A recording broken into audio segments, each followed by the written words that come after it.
Girl was just sitting on a plane, looking at her phone, when a group of men with submachine guns surrounded her. This was because she was once the world's #1 ace secret agent and assassin, but had unexpectedly reborn as an ordinary female student.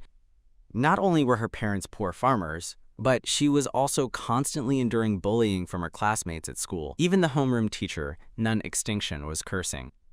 Luo Ying, I've been teaching for so many years and I've never seen a student as shameless as you. Not long ago, you wrote a love letter to a boy, and he had it read over the school's public address system. The whole school knows about it now, making you a laughingstock. Although that love letter was exposed by a boy from the next class, in Teacher Wen's mind, Luo Ying's academic performance was worse than that boy's, and that boy's grades were among the top in the entire school. So all of this was Luo Ying's fault. But Teacher Wen didn't know that the Luo Ying standing in front of her was no longer the same person. Instead, it was a king of assassins who killed without blinking. Luo Ying snatched the math ruler from Teacher Wen's hand. By the time the whole class reacted, they saw that the ruler was already in her hand, pressed against the teacher's neck. If Luo Ying wanted, this ordinary ruler could become a deadly weapon. I'm warning you, don't come near me, or you'll bear the consequences. The students were stunned by Luo Ying's words. Even Teacher Wen shivered involuntarily. Luo Ying, what's wrong with you? How dare you speak to a teacher like that? Teacher Wen even had the illusion that she was being stared at by the Grim Reaper. After realizing this, she almost screamed at Luo Ying. Luo Ying, what kind of attitude is this towards your teacher? Put that ruler away now. I'm calling your parents immediately. This is outrageous. As a qualified professional assassin, Luo Ying not only mastered various killing methods, but also could quickly integrate into completely unfamiliar environments. While the people around her were chattering, Luo Ying had already thoroughly understood her surroundings, including the structure of the classroom she was in and even the floor it was on. She was ready to evacuate at any moment. The reason she hadn't left yet was that she hadn't figured out her current situation and what was going on with this body that wasn't her own. Dong Qiren, the homeroom teacher of the adjacent class, heard the commotion and walked over from the next classroom. Teacher Wen, what's wrong? Why is your class so noisy? Teacher Wen wasn't as scared when she saw Teacher Dong arrive. She immediately complained, "Look at her! How could I encounter such a shameless female student? I think she's the most shameless girl in the whole school. Other girls try hard to study for their reputation, but she actually imitates boys and shouts loudly in public." Teacher Wen's words made Luo Ying's eyes even colder. In just a few minutes, this woman had called her shameless twice. This was undoubtedly provoking the bottom line of the Snake King, the king of assassins, who killed without blinking in the assassin world. However, just as Luo Ying was about to make her move, a rather pleasant male voice sounded from outside the classroom door. Luo Ying, do you even know what you're doing? Apologize to the teacher right now. This boy was none other than Duanmu Chen, the object of Luo Ying's love letter last week. He had publicly rejected Luo Ying and even had her love letter broadcast throughout the school, making her utterly humiliated. He thought that Luo Ying dared to challenge the teacher today because she couldn't accept being rejected by him, and so she was deliberately doing this just to attract his attention. Duanmu Chen just found this Luo Ying even more detestable. Lin Zixuan, as if the matter wasn't big enough, stood by and winked wildly at Luo Ying. Your crush has spoken. Why don't you obediently listen and show some good behavior? Maybe he'll notice you then. The one who had a crush on Duanmu Chen was the original owner of this body, not Luo Ying. The hand holding the math ruler didn't move an inch. Teacher Wen saw that Luo Ying didn't react for a long time and immediately took out her phone to search her contacts. I'm calling your parents right now to let them see your current behavior. Just as the teacher was searching for Luo Ying's parents' phone number, a student picked up a dark, unsightly object. What is this thing? It's vaguely disgusting. This scene happened to be seen by Luo Ying. She had no intention of looking, but those black eyes, as dazzling as stars, narrowed. It was a blood jade, even though it was covered in dirt, making the whole jade appear ugly and unsightly. Luo Ying recognized it at a glance. Luo Ying put away the math ruler. Duanmu Chen, who was just wondering why Luo Ying wasn't listening to him and thinking if she disliked him, saw her obediently put away the ruler and thought his words had worked. Duanmu Chen had just breathed a sigh of relief, but the next second, Luo Ying flew towards the classroom window. Then she jumped out, directly leaping out of the classroom window in front of everyone. "I know this is the third floor!" They rushed downstairs at the fastest speed possible, expecting to see Luo Ying lying there, bruised and bloody. Instead, Luo Ying stood on the ground as if nothing had happened. "What's wrong?" Even Duanmu Chen, who had never bothered to look at her, stared, dumbfounded. "You jumped directly from the third floor and you're completely fine?" This question made Luo Ying even more confused. It was just a jump from the third floor. Why would she be hurt? "Luo Ying, how are you? Are you uncomfortable anywhere? You scared your teacher so much." Teacher Wen still looked terrified. She rushed over and grabbed Luo Ying, checking her thoroughly. Quote, Good. Looks like you didn't break anything serious. I'll call your parents and have them take you to the hospital for a checkup immediately." 20 minutes later, a middle-aged woman carrying a worn canvas bag, slightly hunched, her face covered in wrinkles from years of accumulated fatigue, and panting, squeezed through the crowd. Ying, how are you? Are you uncomfortable anywhere? Don't keep it in, tell Mom. Are your hands okay? Your legs, do they hurt anywhere? Why are you such a foolish child? Can you still walk? Do you want Mom to carry you? Mom will take you to the hospital right now. By the time they reached the hospital, it was already evening. Luo Ying had gained the memories of the original owner of this body that afternoon, when she reached out to catch the blood jade that had been thrown out the window. The original owner happened to have the same name as her, also Luo Ying. In her memories, the original owner was a timid and weak girl. Like all teenage girls, she had a secret crush on someone for a long time. That person was Duanmu Chen. A week ago, encouraged by a friend, the original owner finally mustered the courage to write a love letter to Duanmu Chen. But after the original owner happily handed the love letter to Duanmu Chen, she never expected that Duanmu Chen only did it to please his goddess, Kong Mengdi. Simply because goddess Kong Mengdi said, "If you take the love letter she gave you and broadcast it in the school's public address room, I'll be with you." Duanmu Chen actually did it. After the broadcast, the original owner became the laughingstock of the whole school, feeling dejected for a week. She thought this matter had passed, but little did she know that during the 10-minute break before the last class today, Kong Mengdi would suddenly bring people to corner her in an abandoned teaching building, verbally insulting her in every way, and even having someone beat the original owner up. Unexpectedly, the person Kong Mengdi brought accidentally hit a fatal spot. The original owner endured the pain for half a class, and finally slumped in her seat, losing her life forever. Soon after, the internationally renowned King of Assassins, the Snake King, was reborn. With the memories recalled, Luo Ying held an unpeeled peach in her hand, gently tossed it into the air, and then suddenly curved her lips into a faint smile. Long-lost campus life. It's truly something to look forward to. Just then, the ward door was pushed open from outside, and 4 people walked in. Ying, how's your body now? Don't hold it in. If you're uncomfortable anywhere, make sure to tell Mom. This was Luo Ying's current biological mother, Shibishu. Following Shibishu were 3 others, making up the original owner's family of 5. There were 2 elder brothers. The one on the far left, 1.83 meters tall and handsome, was named Luo Feng, Luo Ying's eldest brother. The one in the middle, only 17 or 18 years old, with flaxen chestnut hair and looks no less handsome than his elder brother, was named Luo Chen, Luo Ying's second brother. As for the one on the far right, he was a middle-aged man dressed in dust-covered black clothes, clearly overworked. He was Luo Ying's current biological father, Luo Bodong. For some reason, upon seeing these family members in front of her, a warm current suddenly flowed through her chest. I'm fine. Luo Ying showed her mother, Shibishu, a dry smile. Seeing her daughter smile, the big stone pressing on Shibishu's chest finally fell.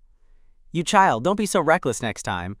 The teacher said you fell from the 3rd floor. You really scared Mom to death. Elder brother Luo Feng smiled gently, walked to Luo Ying, and ruffled her hair. Second brother Luo Chen, compared to his elder brother, had a strong temper. He suddenly interjected at this moment. Mom, where's the porridge you brought? Hurry up and give it to little sister to eat. Oh, I almost forgot. Shibishu finally remembered that she had brought porridge.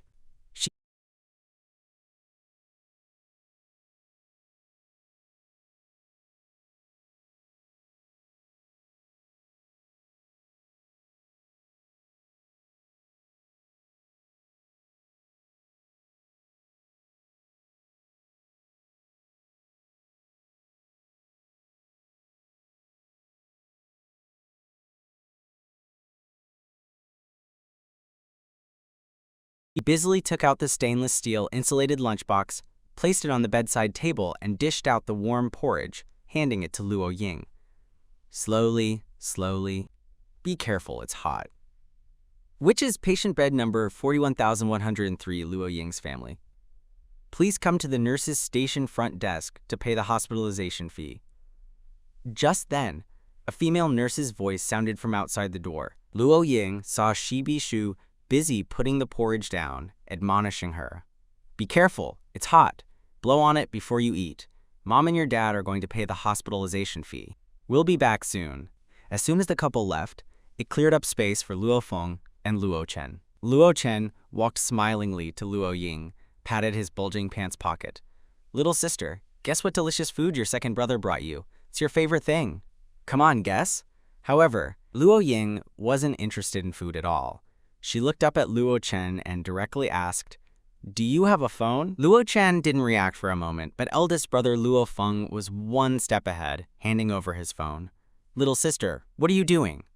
Being watched by the two of them, Luo Ying didn't hide anything. She openly used Luo Feng's phone to open a browser, and with a series of dazzling operations, she eventually entered a black screen website with red, yellow, and white text. All the text on the platform was in English. Ordinary people couldn't understand it. This was because she was logging into the international underground black market, where people operated in the underground dark circles, engaging in firearms and arms transactions. This platform was a hub for top global hackers. Or, to put it more simply, it was an assassin website specifically for assassins and employers to release missions. Little sister, what kind of website is this? It's an external network, a website where you can chat with foreign netizens. Luo Ying lied without batting an eyelid. This little girl, when did she start chatting with foreigners behind her brother's backs? Luo Chen firmly believed his sister's words. He pretended to understand English completely, staring at the screen in Luo Ying's hand. In reality, Luo Chen had just scored a 10 on his English exam not long ago. Luo Feng, on the other hand, put his hand on Luo Chen's shoulder, looking at Luo Ying with a doting expression. For him, whatever his sister said was fine. It's good if our sister can understand it. Big brother doesn't have an education, so whatever little sister says goes. Luo Ying had just logged into the assassin website using her Snake King account. Thousands of pop-up messages immediately appeared. She didn't even need to scroll through them one by one to know that the people who messaged her privately were nothing more than employers wanting to commission her for missions. Luo Chen suddenly burst into laughter, pointing at the phone screen with a look of surprise and saying to Luo Ying, Little sister, so many foreign netizens are looking for you to chat. This is too interesting. Why don't you register an account for me too? Brother wants to chat with foreigners too. Then I can brag to my classmates later. Luo Ying rubbed her forehead and rolled her eyes at Luo Chen. If she really registered an account for him, he might have the life to enter the dark web, but not to chat. Luo Ying stopped replying and directly sent a private message in English to an assassin with the codename Fox Charm. This is Snake. Transfer $100 billion to me. I'll give you the card number in a couple of days. In their world of assassins, where people were ruthless, there were no friends. This assassin with the codename Fox Charm was merely her subordinate. Luo Ying grew up in the world's #1 assassin organization. People in the underworld didn't even know if she was male or female. The only person who had ever seen her, besides the leader of the Blood Camp organization, was Fox Charm. And besides the Blood Camp organization, Luo Ying herself had also founded an arms organization outside. That force was an arms organization that had spread across all territories worldwide. CJ, as an arms organization, not only sold ammunition and other weapons, but also had an intelligence group specializing in selling information. As long as you could afford the equivalent price, even if you wanted to know what color underwear someone wore today, they would dig it out for you. And she, Luo Ying, was the head of CJ, the world's largest arms organization. As for Fox Charm, he directly managed the entire CJ headquarters on behalf of Luo Ying, meaning that everyone in CJ, except for Luo Ying, had to obey Fox Charm's orders. Not long after Luo Ying sent her message, she received a reply, Head, you actually ran off to country Z. How could our renowned king of assassins ever be short on money? Without needing to be face-to-face, Luo Ying could guess Fox Charm's expression. She didn't plan to tell him about her rebirth, simply sending a quick N, Within 5 seconds, Fox Charms sent another message. It's just $100 billion, no big deal. Head, remember to send me your bank card number. After reading Fox Charms' reply, Luo Ying didn't reply again. She closed all the web pages, and when returning the phone to Luo Feng, she also added a few firewalls to his phone to prevent his phone's IP address from being tracked by hackers through the dark web. Watching her series of agile operations, curious Luo Chen pestered her. Little sister, what did you chat about with the foreign netizens? Can you tell your brother? Of course, Luo Ying curved her lips. Luo Chen blinked in surprise, but then heard Luo Ying say, no.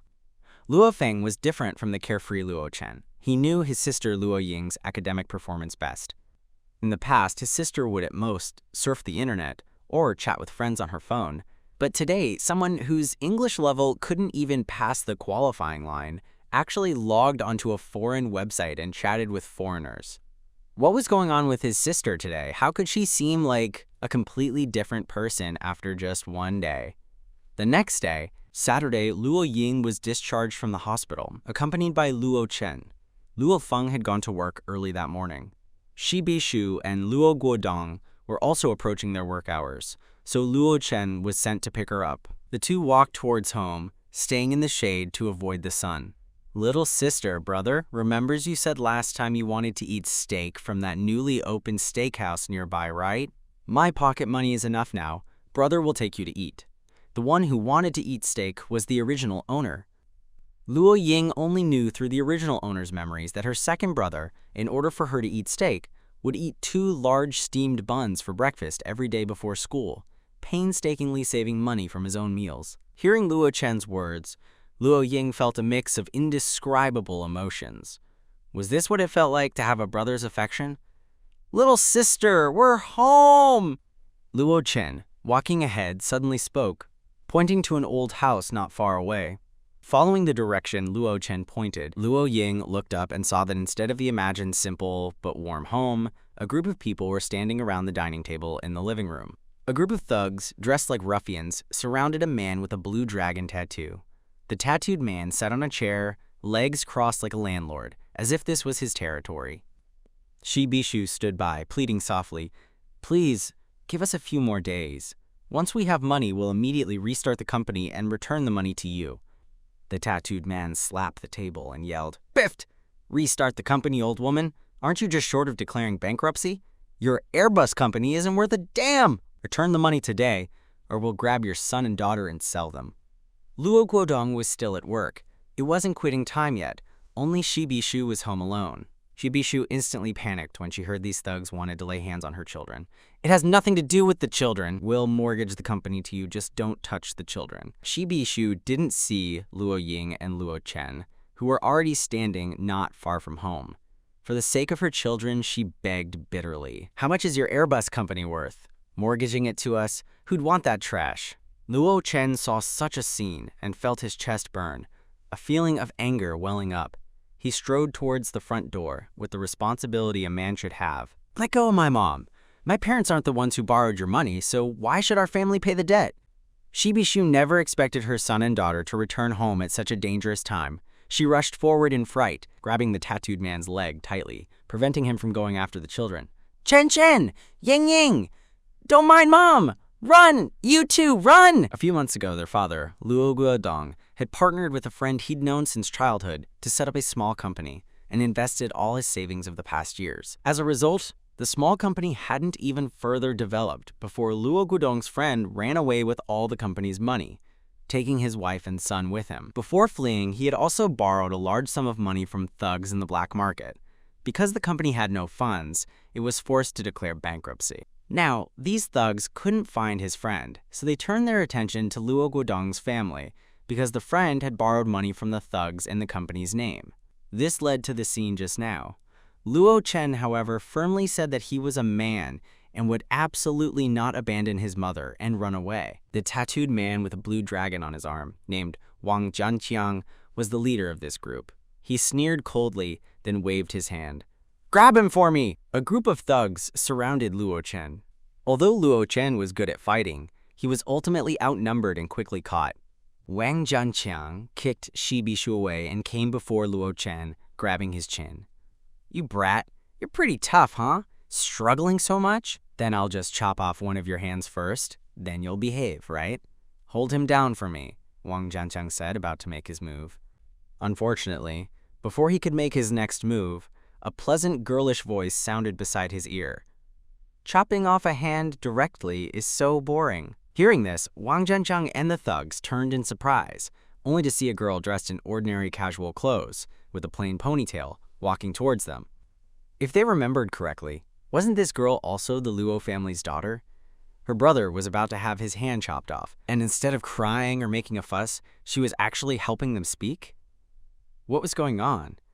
Even Shibishu was shocked senseless. Wang Jianqiang gave a stiff smile, looking at Luo Ying with great interest. "Little sister, you tell us, what would be interesting?" "Of course, like this." Luo Ying's lips curved, and a cold light flashed in her eyes.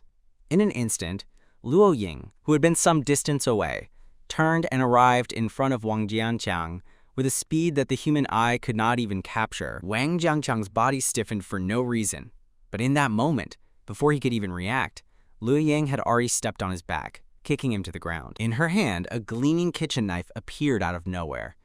With her foot on Wang Jiang's back, she bent slightly. The knife, without any hesitation, as if it was merely a natural reaction, sliced down towards Wang Jiang's fingers, pressed against the ground. Everyone's minds seemed to explode. The surroundings instantly fell into a deathly silence.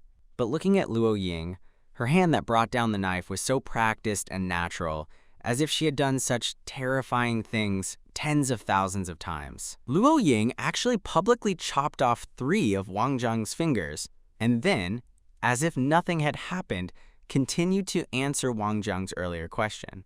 Chopping off a hand is only interesting when you mince it bit by bit. What, are you saying you can't even handle this much? I thought you were very experienced in this kind of thing. After all, you were just about to chop off my brother's hand. I'm really sorry. The pain of losing 3 fingers, transmitted through the nerves to the brain, made Wang Jianqiang scream incessantly. He had completely lost all other senses. He felt nothing but pain. Hearing Wang Jianqiang's screams again, all the thugs reacted, picked up Wang Jianqiang, and ran out. The last thug even turned his head, staring fiercely at Luo Ying with malicious eyes, and spat out a threat. "You dead girl, just you wait. You touched our people, you're dead later." Just as the threatening thug finished speaking, a bench flew through the air. The bench directly hit the Luo family's front door. The door, hit by the bench, slammed shut with a bang, perfectly closing and trapping several thugs who were carrying Wang Jianqiang in the living room. At the same time, a sweet yet cold girlish voice rang out, "Did I allow you to leave here alive?" The sweet voice of a young girl, yet speaking the most terrifying words in this world. At this moment, only one thought remained in their minds. Who said that the weakest and easiest to deceive group in society were female students? This female student in front of them was simply terrifying, not like a human at all. "Little sister, we're just following orders from above. Don't make it difficult for us. We're all just trying to make a living. You let us go, and we'll let you go, okay? You wretched girl, don't be shameless. Don't think I'm really scared of you." 3,697. Luo Ying suddenly said a number. Dropping the kitchen knife, she walked towards the thugs. "What?" The thugs were dumbfounded, taking a long time to react. "What, 3697? Is this girl playing a number game?" Luo Ying's gaze finally fell on the thug closest to the white wall in the living room. "You are 3,703. He is about to become the 3,703rd person to die by her hand. While the thugs were utterly confused by Luo Ying's words, Shibishu, who had been stunned alongside Luo Chen until now, finally rushed forward and grabbed Luo Ying's hand. Ying, what's wrong with you? Don't just curse blindly. How can you use your hands to cut people? How can you do such terrifying things? In reality, if Shibishu hadn't rushed up and grabbed Luo Ying's hand, these thugs in front of them would have already turned into corpses. With her plan disrupted by Shibishu, Luo Ying, far from being annoyed, turned her head to look at her mother, uncharacteristically seeking her opinion. "Mom, do you want me to let them go?" The king of assassins, who killed without blinking in the assassin world, would one day change her actions because of her mother. If the old folks in the international underground organizations knew about this, they would probably fall off their benches in shock. What nonsense is this child talking about? What, letting them go? Can't we just let them leave? Shibishu was already pale with fright, even stammering as she spoke. After hearing Shibishu's words, Luo Ying actually didn't attack the thugs again. A single icy cold word came out of Luo Ying's mouth. Scram. Take your fingers with you. Only after the thugs had completely left did Shibishu take 2 deep breaths, grabbing Luo Ying almost in tears. Ying Ying, hurry up and pack your luggage. Go back to the countryside these few days, to your grandma's house, to avoid trouble for a while. Chen Chen, you go too. Hurry! As she spoke, she also took out her phone. I'll call Guodong. You 2 children, hurry up and pack. I'm not going. Luo Ying blinked, firmly stating. She, the Snake King, had never fled in disarray because of anyone. This time was no different. Luo Chen looked at his sister, also firmly stating, I'm not going either. Little sister, don't be scared. Big brother is here. If those people come looking for us again, Big brother will protect you. If they want you to take responsibility, just say that I, your brother, cut their people. Even if I have to be taken to the detention center, Big brother will go for you. So, little sister, don't be afraid. Hearing Luo Chen's words, Luo Ying recalled all the difficulties she had faced in her previous life, which she had to solve by herself. No one would help her, so much so that she never trusted anyone other than herself, and had never experienced true kinship or friendship. Is this the difference between having a brother and not having a brother? Seeing that she couldn't persuade her 2 children, Shibishu had no choice but to wipe her tears and call her husband. By the time Luo Guodong and eldest brother Luo Feng rushed home, Shibishu's emotions had calmed down. She simply explained the situation to them, then put away her earlier panicked idea of sending the 2 children back to the countryside to avoid trouble. She wiped her wrinkled eyes and said to Luo Ying, Ying Ying! It's all right, your mom and I will discuss and handle this. You 2 children must be scared too, right? Chen Chen, take your sister out for a walk. Clear your heads. Shibishu said this, clearly intending to send Luo Ying and Luo Chen away. As for Luo Feng, he was already a mature adult, so Shibishu didn't plan to exclude him from the upcoming discussion. Luo Chen, being sensible, pulled Luo Ying to walk out. Luo Ying, who had been quiet for a long time, suddenly turned back from the doorway. Are you worried about what just happened? If you trust me, I can handle everything for you. I can even make Wang Jianchang and his group disappear forever. Then all your worries will be gone. Shibishu was startled again by Luo Ying's words. She quickly got up and pushed Luo Ying out. Ying Ying, what nonsense are you talking about? Hurry up and go play with your brother. Going to a mall is fine too. Luo Guodong and Luo Feng were also severely shaken by Luo Ying's words, but they quickly composed themselves and internally reinterpreted Luo Ying's words as her being worried about them. Shibishu had already pulled out a crumpled 100-yuan bill from her pocket and pressed it into Luo Ying's hand. Go play with your brother for a while and then come home. Be obedient. Take this money and find a place to have lunch with your brother. The house is such a mess, you 2 go eat something nice. Ying Ying, be good, okay? 100 yuan in today's society could at most buy a few cups of milk tea, but Luo Ying didn't refuse this time. She took the 100 yuan and turned to walk out. As soon as she entered the mall, she headed straight for the largest hair salon. Beautiful! Cutting hair or washing hair? Recalling her beautiful, naturally straight hair from her previous life as the national enchantress, Luo Ying snapped her fingers. I want to have my hair completely straightened. A brand new, refreshing, long, straight hairstyle took shape under the barber's skillful hands. As soon as her hair was done, even the barber couldn't help but exclaim, "Beautiful! This hairstyle suits you perfectly. You're stunning!"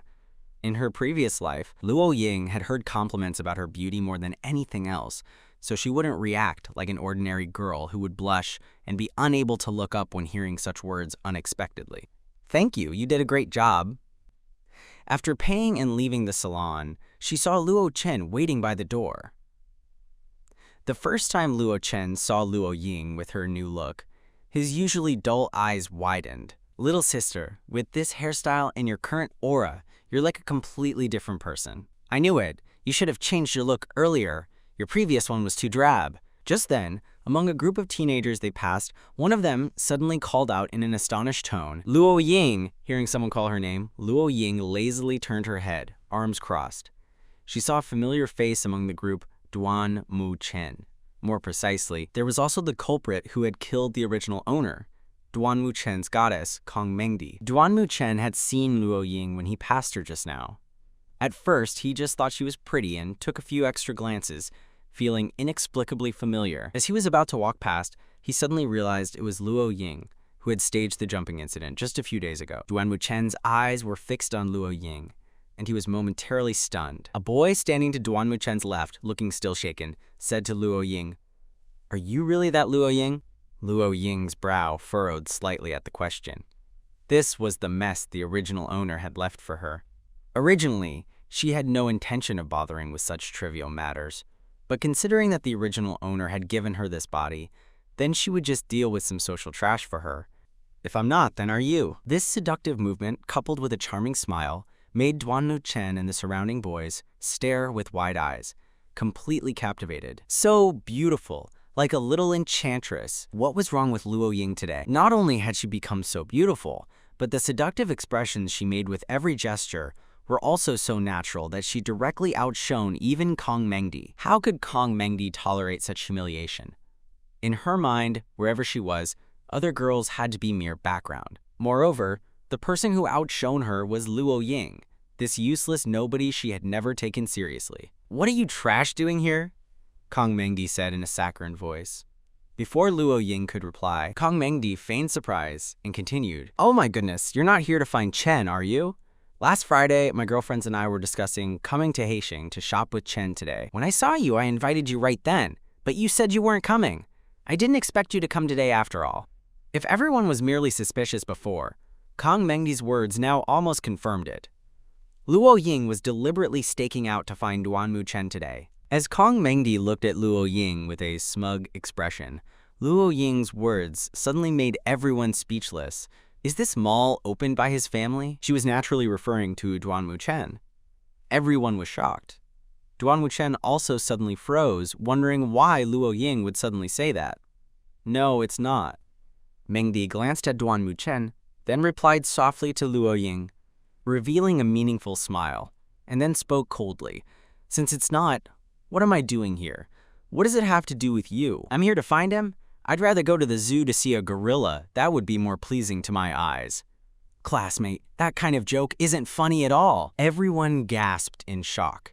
In her love letter, Luo Ying had written that she had liked Duanmu Chen for 3 whole years, ever since the first year of junior high. That's why, in school, she would be the first to rush over with water when Duanmu Chen played basketball until he was drenched in sweat. Every week, during her duty to sweep the classroom, she would silently do Duanmu Chen's share of the work. For a girl who had selflessly dedicated herself to Duanmu Chen for 3 years, to now say that Duanmu Chen was worse than a gorilla at the zoo, who wouldn't be surprised? Even Duanmu Chen himself stared wide-eyed. "Luo Ying, what do you mean by that?" Luo Ying looked at him with an even more contemptuous expression. "Literally what I said. Now, please, take your people and get out of my sight. Don't disturb my brother and me while we eat. Thank you." "Luo Ying!" Kong Mengdi called out to her again, her voice soft and weak. Anyone who didn't know would truly think that Luo Ying had done something to her. "How can you compare Chen to a gorilla? Your words are really hurtful. Even if you don't like Chen anymore, Chen, he was once someone you liked for 3 years." This time, Luo Chen, who had been silent, was surprised. Luo Chen pointed at Duanmu Chen, clearly unaware of this. "Little sister, you liked him?" Luo Ying subtly curved her lips upward. Interesting. As an assassin for so many years, she had seen all kinds of pretense, but she had never encountered a girl as disgusting as Kong Mengdi. On the surface, she pretended to be weak and delicate in front of boys, but behind their backs, she led people to brutally beat the original owner to death. Her words made everyone doubt her again, thinking that her current behavior towards Duanmu Chen was an act. Seeing that Luo Ying didn't speak, Kong Mengdi smirked inwardly, thinking Luo Ying had been hit where it hurt and had nothing to say. "You mean that thing about me liking him for 3 years? Luo Ying looked at Luo Chen, her foxy smile softening her voice, and then she actually mimicked Kong Mengdi's tone, directly whining to her second brother, Luo Chen. "That was just a little joke I played, and you all took it seriously? I'm so sorry for making you misunderstand. Do you think I'd actually fancy a boy who's not even 1/10 as handsome as my brother and is so ugly?" After speaking, Luo Ying winked at Luo Chen, equally adorable. This was Luo Ying's first time trying to act cute, so her tone was a bit stiff. But Luo Chen, upon hearing it, straightened his long legs. Yes, yes, everything my little sister says is right. But little sister, this is the first time you've praised me for being handsome. Your words are so sweet. After laughing, Luo Chen looked up at Duanmu Chen again, instantly transforming into a protective older brother. He warned, Hey, you guys, don't spread rumors. Be careful or I'll beat you up. Luo Ying, explain yourself. What do you mean you were just joking about liking me?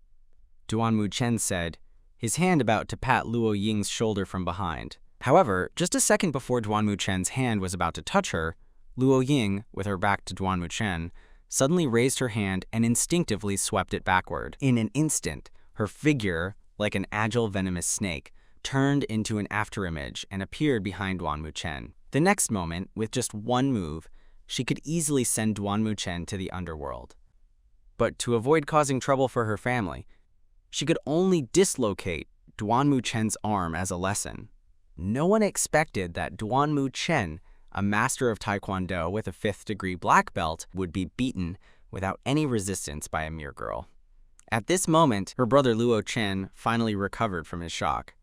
Wow, little sister, who taught you those moves just now? You're almost as good as my brother who's been learning combat arts since elementary school. Luo Ying gave a light smile. She was already adept at lying. I learned it from self-defense tutorials on TV. Her carefree second brother, however, believed her.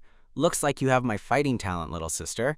Just follow the TV and you'll be able to use it right away. When Luo Ying returned home, she clearly felt her parents' emotions had calmed down. Most of the furniture that had been smashed by Wang Jiancheng's group before she left had been restored. Shi Bishu washed 2 large red apples. Mom's starting dinner now. You two have these apples to tide you over. Dinner will be ready soon. Luo Ying took an apple, crunched into it, and then opened the door to the bedroom the original owner had lived in for over 10 years. Like most teenage girls, the original owner's bedroom was filled with cute plush toys. A celebrity poster was pasted directly above the bed. Luo Ying walked to the desk opposite the bed, reached out, and casually pulled open a drawer. As expected, a pink diary with a few anime stickers appeared before her. This was the original owner's diary. Opening the first page of the diary, she saw a few lines of crooked black handwriting. March 1st, Sunny. My crush finally spoke to me today. I'm so happy. April 5th, Cloudy. I promised my crush I'd help him sweep today, but the teacher kept me back to memorize the text. Will my crush be angry with me? September 11th, Cloudy. Lin Kuan-kian asked me for money again today. I lent her 30 yuan. This is the 5th time she's asked me for money this month. She's never paid back any of the money I lent her before. I don't want to lend it to her anymore, but I don't dare to ask for it back. What should I do?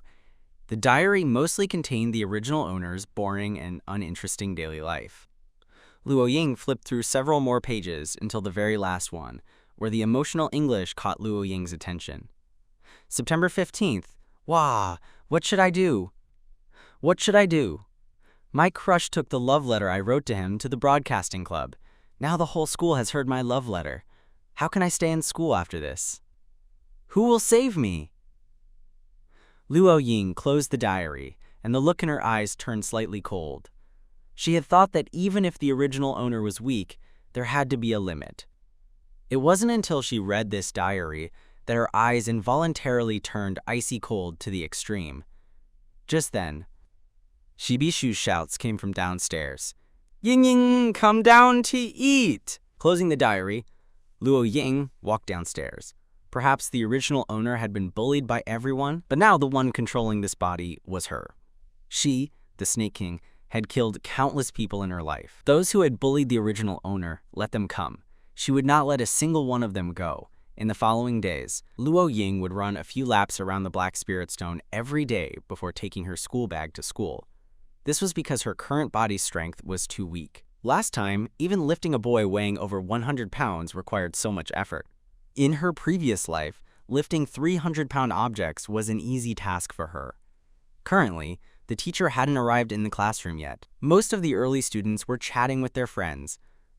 Luo Ying walked into the classroom, and the students stared at her in surprise for a while, seemingly wondering, why Luo Ying had suddenly become so beautiful today. Just then, a girl rushed up, took Luo Ying's school bag, acting like a good friend. However, her first words were, "I thought you weren't coming to school today, since you jumped downstairs last week. But it's good you came, Luo Ying. Did you bring money? I forgot to bring money for the review materials this morning. Quickly lend it to me. I'll pay you back next week." This girl was none other than the shameless girl mentioned in the original owner's diary, who had borrowed money from the original owner 5 times without repaying it. Lin Changqian. Seeing Luo Ying not reply, Lin Changqian impatiently urged, "Hey, Luo Ying, I'm talking to you. Did you hit your head last Friday and break your brain? Where's the money? Look, Lin Changqian didn't bring money again today. She borrows money every week but never pays it back. How thick-skinned." However, Luo Ying responded to Lin Changqian, "How much do you want?" In the past, Luo Ying would immediately take out money when Lin Changqian asked. Lin Changqian had just been a little worried that Luo Ying might have hit her head last week and wouldn't lend money anymore. Hearing Luo Ying's last sentence, she breathed a sigh of relief. Indeed, a fool was still a fool. People don't change. 58 yuan. Several girls who had just been gossiping about Lin Changqian shook their heads when they heard Luo Ying's words. Only a fool like Luo Ying would continue to agree to lend money. However, just as the girls thought this, Luo Ying's next words shocked everyone present. "You can kneel down and call me daddy, then I'll give you the money." To make Lin Changqian kneel and call her daddy? Lin Changqian was frozen in place, speechless for a long time, unable to recover from the shock. "It's just a few dollars. Do you have to be like this? Don't be so stingy." Luo Ying completely changed her previous image in front of her classmates. She curved her lips, articulating each word clearly as she countered. "Lin Changqian, little concubine. If I'm not mistaken, from a legal perspective, the only people who should support you are your parents. Since you're asking me to exercise a right that should be exercised by your parents, then I can give you the money. Isn't it also your duty to kneel and call me daddy?" Her voice was even, but her counterattack was powerful. The students were all dumbfounded upon hearing Luo Ying's words. The original owner could actually use such precise legal knowledge to speak so logically, leaving Lin Changqian completely without a retort. Luo Ying didn't want to waste any more time on her. She stepped forward, snatched back her school bag that Lin Changqian had taken, and as she returned to her seat, she reminded her, "Return the money you owe me before tomorrow. I have a bad temper. Remember to be on time. Otherwise, you might die." The seats in the class were arranged by grades. As one of the students with the worst academic performance, Luo Ying's seat was always next to the trash can at the back of the classroom. Luo Ying didn't mind. For her, being able to enjoy the campus life she dreamed of in her previous life was not a problem. So, for the entire morning, Luo Ying listened very carefully to the lessons. Even though these advanced academy courses were like 1 + 1 for Luo Ying, so simple she could do them with her eyes closed, she only enjoyed the interesting learning atmosphere. Her deskmate, Lin Zixuan, watched Luo Ying listen intently to the lessons all morning. As a fellow underachiever, he couldn't help but ask, "Hey, Luo Ying, your grades are already so bad. What's the point of studying so hard? Come chat with me. Stop studying." Luo Ying tilted her head and glanced at Lin Zixuan. "Okay, what do you want to chat about?" "Whoa, why are you giving me such a scary look?" Lin Zixuan swallowed, scratched his head, and said, "I wanted to ask if you want to go to KFC with Yi Yutong after school tonight." Yi Yutong was the original owner's only female friend. Strictly speaking, the original owner had 2 friends, a female friend, Yi Yutong, and a male friend, Zixuan. However, teenage boys and girls were very sensitive about opposite-sex friends. If a boy and a girl walked together, even if they were genuinely just good friends, rumors would spread that they were dating. The original owner was very concerned about this. So the original owner only acknowledged Lin Zixuan outside of school and only walked with Yi Yutong at school. The truth was, Lin Zixuan was indeed just the original owner's ordinary friend. Although Luo Ying agreed, unfortunately, after school, Ya Yutong had very strict tutoring. Generally, her parents wouldn't allow her to go out at night. She had to go home immediately after school. Sorry, my parents want me to go home after school. You two go. Lin Zixuan had to scratch his head and give up. Looks like it can only be the two of us. Are you still going? That KFC branch was located near the school. As soon as school was out, students would swarm into the store to buy food. Lin Zixuan asked this because he knew Luo Ying was afraid that if it was just the two of them and they were seen by schoolmates, rumors would spread that they were dating. According to Luo Ying's past personality, she would definitely refuse this time. But Luo Ying blinked and said, "You're treating, why wouldn't I go?" The implication was that she would go. Lin Zixuan was instantly dumbfounded. But just then, Luo Ying received a call. It was from Luo Chen, but the person speaking on the other end wasn't Luo Chen, but Luo Chen's friend. Hello? Is this Luo Chen's sister? Something's happened. We're at People's Hospital right now. Your brother crashed while street racing and is covered in blood. He's been sent to the hospital. Please come quickly. Luo Chen street racing in the underground black market, running races for money. Only the original owner knew about this. Even eldest brother Luo Feng didn't know, let alone Shi Bishu and Luo Guodong.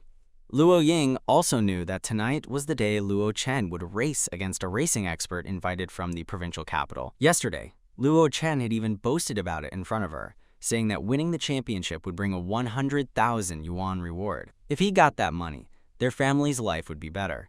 As a result, Luo Ying now received a call about Luo Chen's accident. The call was on speakerphone, and Lin Zixuan also heard it. "What happened to your brother? Is he seriously injured?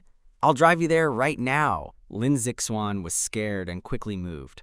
He led Luo Ying to a Porsche 911 sports car parked not far away. "Quick, get in the passenger seat. I'll take you to the hospital." But Luo Ying grabbed Lin Zixuan from the car seat like a chicken. "You go to the passenger seat. I'll drive," Luo Ying said, and in a flash, she sat in the driver's seat. "What? You're driving? Can you drive?" Lin Zixuan was instantly dumbfounded. But before he could finish speaking, Luo Ying interrupted him in time. "Shut up, get in the car." 4 simple, blunt words scared Lin Zixuan into obediently scrambling into the passenger seat. But he still didn't believe Luo Ying could drive. "Luo Ying, I know you're in a hurry, but this isn't the way. You should get out, let me drive." Lin Zixuan hadn't finished speaking when Luo Ying already released the handbrake, started the engine, and stomped on the accelerator. With skillful movements, she instantly pushed the car's speed straight to 220 kilometers per hour. A Porsche 911 sports car shot out like an arrow released from a bow. Lin Zixuan felt his face was about to deform from the wind, but when he turned to look at Luo Ying, he saw her driving at an insane speed, stepping on the gas, turning the steering wheel, her movements extremely relaxed, without a hint of panic. Her operation was probably something even professional racers couldn't achieve. By the time he recovered from his surprise, they had already arrived at the main entrance of People's Hospital. After getting out of the car, Luo Ying went straight to the emergency room. After inquiring with the emergency department nurse, she found Luo Chen sitting on a chair in the hospital corridor. At this time, Luo Chen looked very weak. His clothes were covered in blood, and several thick bandages were wrapped around his head. Evidently, his wounds had already been treated. Luo Ying, being able to find him in the hospital corridor instead of at the entrance of the emergency operating room, indicated that Luo Chen's injuries were not very serious. Luo Chen weakly opened his eyes and saw Luo Ying. "Little sister, you came so fast," Luo Ying acknowledged him. Then, her gaze fell on the only young man standing next to Luo Chen. "Hello, you must be Luo Chen's sister. My name is Yuan Jihao. I'm your brother's friend. The doctor who called you just examined him. None of your brother's bones are broken. He said your brother's injuries aren't as serious as they appear. Don't worry." At this point, Yuan Jihao paused. "It's just that tonight's race against Leo is off." When he said this, Yuan Jihao's tone carried a hint of regret. He knew Luo Chen best. From the first time Luo Chen entered the underground black market racing circle, he knew Luo Chen had a talent for racing, and tonight's race was very important to Luo Chen. It would determine Luo Chen's status in the Black Spirit City underground racing circle. "It's just too bad." "No, I'm going," Luo Chen suddenly spoke, clutching his wound. The second brother, who was always so boisterous, now had an unusually serious expression. Luo Ying's eyes lifted slightly. "I'm going," 2 concise and clear words, As soon as these words came out, all three people looked at Luo Ying. Yuan Jihao was even more startled and directly screamed, "Luo Chen's sister! That's street racing, not a toy car. Are you sure you're not joking? I know you're worried about your brother, but racing isn't something you can just substitute for." He then looked at Luo Chen. "Say something! You can't really let your sister race for you, can you?" Before Yuan Jihao could finish speaking, Luo Ying directly interrupted him. "I'm not asking for your opinion, I'm just informing you." The three of them froze again, especially Yuan Jihao. He opened his mouth and finally found himself speechless. What's going on? Didn't they say Luo Chen's sister was weak and useless? How come she's completely different today? Let her go. Luo Chen was silent for a moment, then suddenly spoke. "Let my sister take my place in tonight's race." Then he looked at Luo Ying. He, who was usually so playful, spoke in such a rare, serious tone. "But little sister, Big Brother won't allow you to get into any accidents. You must protect yourself. Even if you come in last, it's no big deal, understand?" Hearing Luo Chen's words, Luo Ying felt warmth in her heart. She immediately nodded. "I will." Of course she wouldn't get into any accidents. Not only that, she would also win the championship for Luo Chen. Racing was Luo Ying's greatest amateur hobby as a professional assassin in her previous life. Every time she returned from a mission, she loved to drive her limited edition Lamborghini Veneno hypercar on the racetrack, experiencing the bloody competition of life and death on the track. Because of her love for racing, Luo Ying had even joined the International Peak Racing Club and participated in many international-level racing competitions. On the racetrack, she could scare those so-called former international champion racers into wetting their pants with her wild and untamed racing skills. It was precisely because of Luo Ying's crazy and wild racing skills that people in the international racing circle gave her a globally resounding title, Eastern Grim Reaper. Soon, Luo Ying arrived at the race venue. Many spectators had also gathered. In front of the stands, many central television screens were installed. The organizers had already installed cameras on the racetrack to present the thrilling scenes on the track to the audience later and to attract attention. The organizers had also invited Mr. Liu, last year's provincial racing champion, to participate in tonight's race. Mr. Liu had consecutively held the title of racing champion in Jilin province for 3 years. His strength was well known. Luo Ying had just arrived at the foot of Panlong Mountain, listening to Yuan Jihao's introduction along the way. When Yuan Jihao mentioned Mr. Liu, he paused for a moment before continuing. Not many people in the entire Jilin province dare to challenge Liu. In this area of Panlong Mountain, only your brother dares. Your brother used to race for rich people, getting paid per race, sometimes thousands, sometimes hundreds. Tonight is his first time signing up for this kind of race.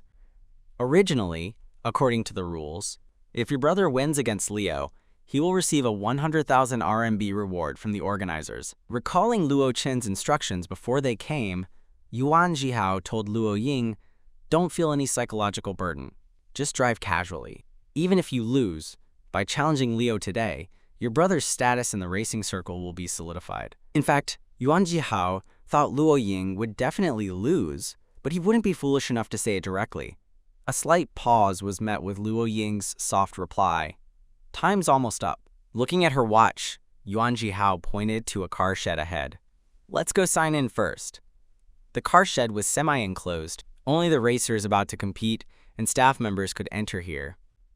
As Luo Ying and the others just walked into the car shed, a dozen people came towards them. Walking in front was a bald man with a beer belly, short and plump and a greasy appearance. Beside the bald man was a burly man, at least 1.89 meters tall. He looked strong and muscular, with dark skin, and liked to look at people through his nostrils when he walked, very arrogant. "Brother Dong!"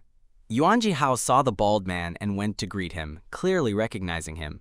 Yuan Jihao had introduced him to Luo Ying before, so Luo Ying quickly knew that this bald man called Brother Dong was the chief organizer of tonight's event.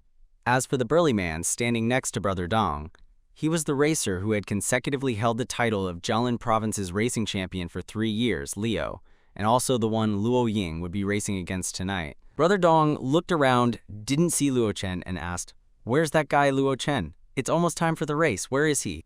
Brother Dong clearly didn't know that Luo Chen had crashed and was now in the hospital. "Something came up. He can't make it," Yuan Jihao said, scratching his nose, then pointed to Luo Ying. Quote, "This is Luo Chen's sister. Her name is Luo Ying. She'll be replacing her brother tonight to race against Mr. Leo."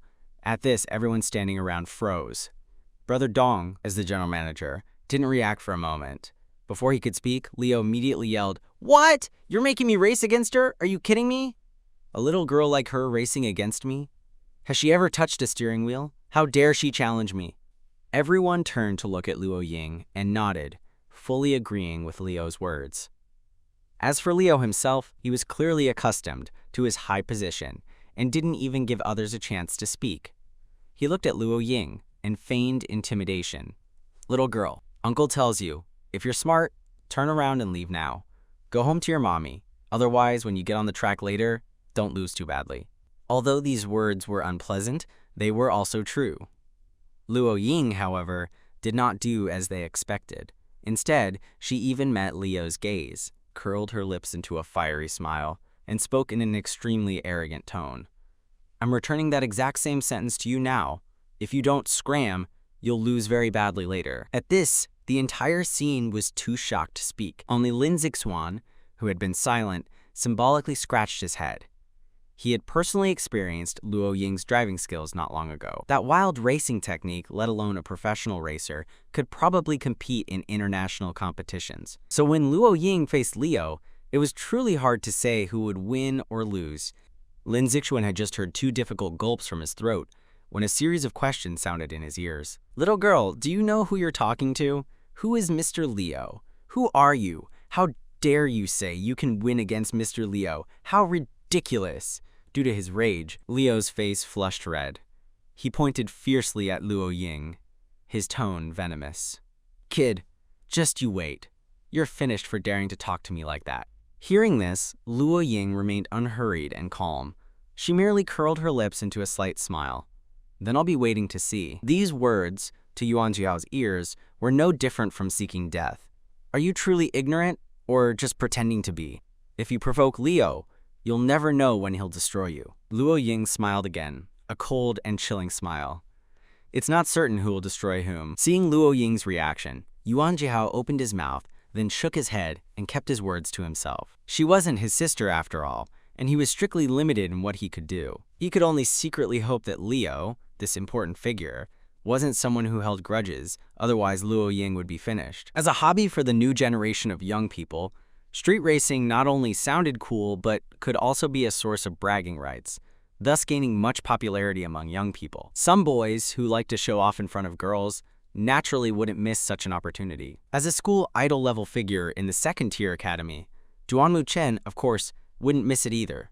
And like most teenagers, Duanmu Chen's group also consisted of a few boys and a few girls. The purpose, of course, was to show off their so-called knowledge in front of the girls during the upcoming race. "Chen, what are you looking at?" "Yay, am I?" Kong Mengdi saw Duanmu Chen's eyes constantly looking forward. She gently asked, hooking his arm. "I think I saw Luo Ying," Duanmu Chen said curtly, looking ahead several times before retracting his gaze. There were too many people here, and Duanmu Chen hadn't seen clearly. He just vaguely felt that the back of a girl who walked past resembled Luo Ying. Having finally gotten rid of Luo Ying, and now hearing the 2 words she least wanted to hear from Duanmu Chen, Kong Mengdi's expression twisted. Duanmu Chen just happened to see Kong Mengdi's expression. He was startled. "Mengdi, what's wrong?" Kong Mengdi then realized her slip-up.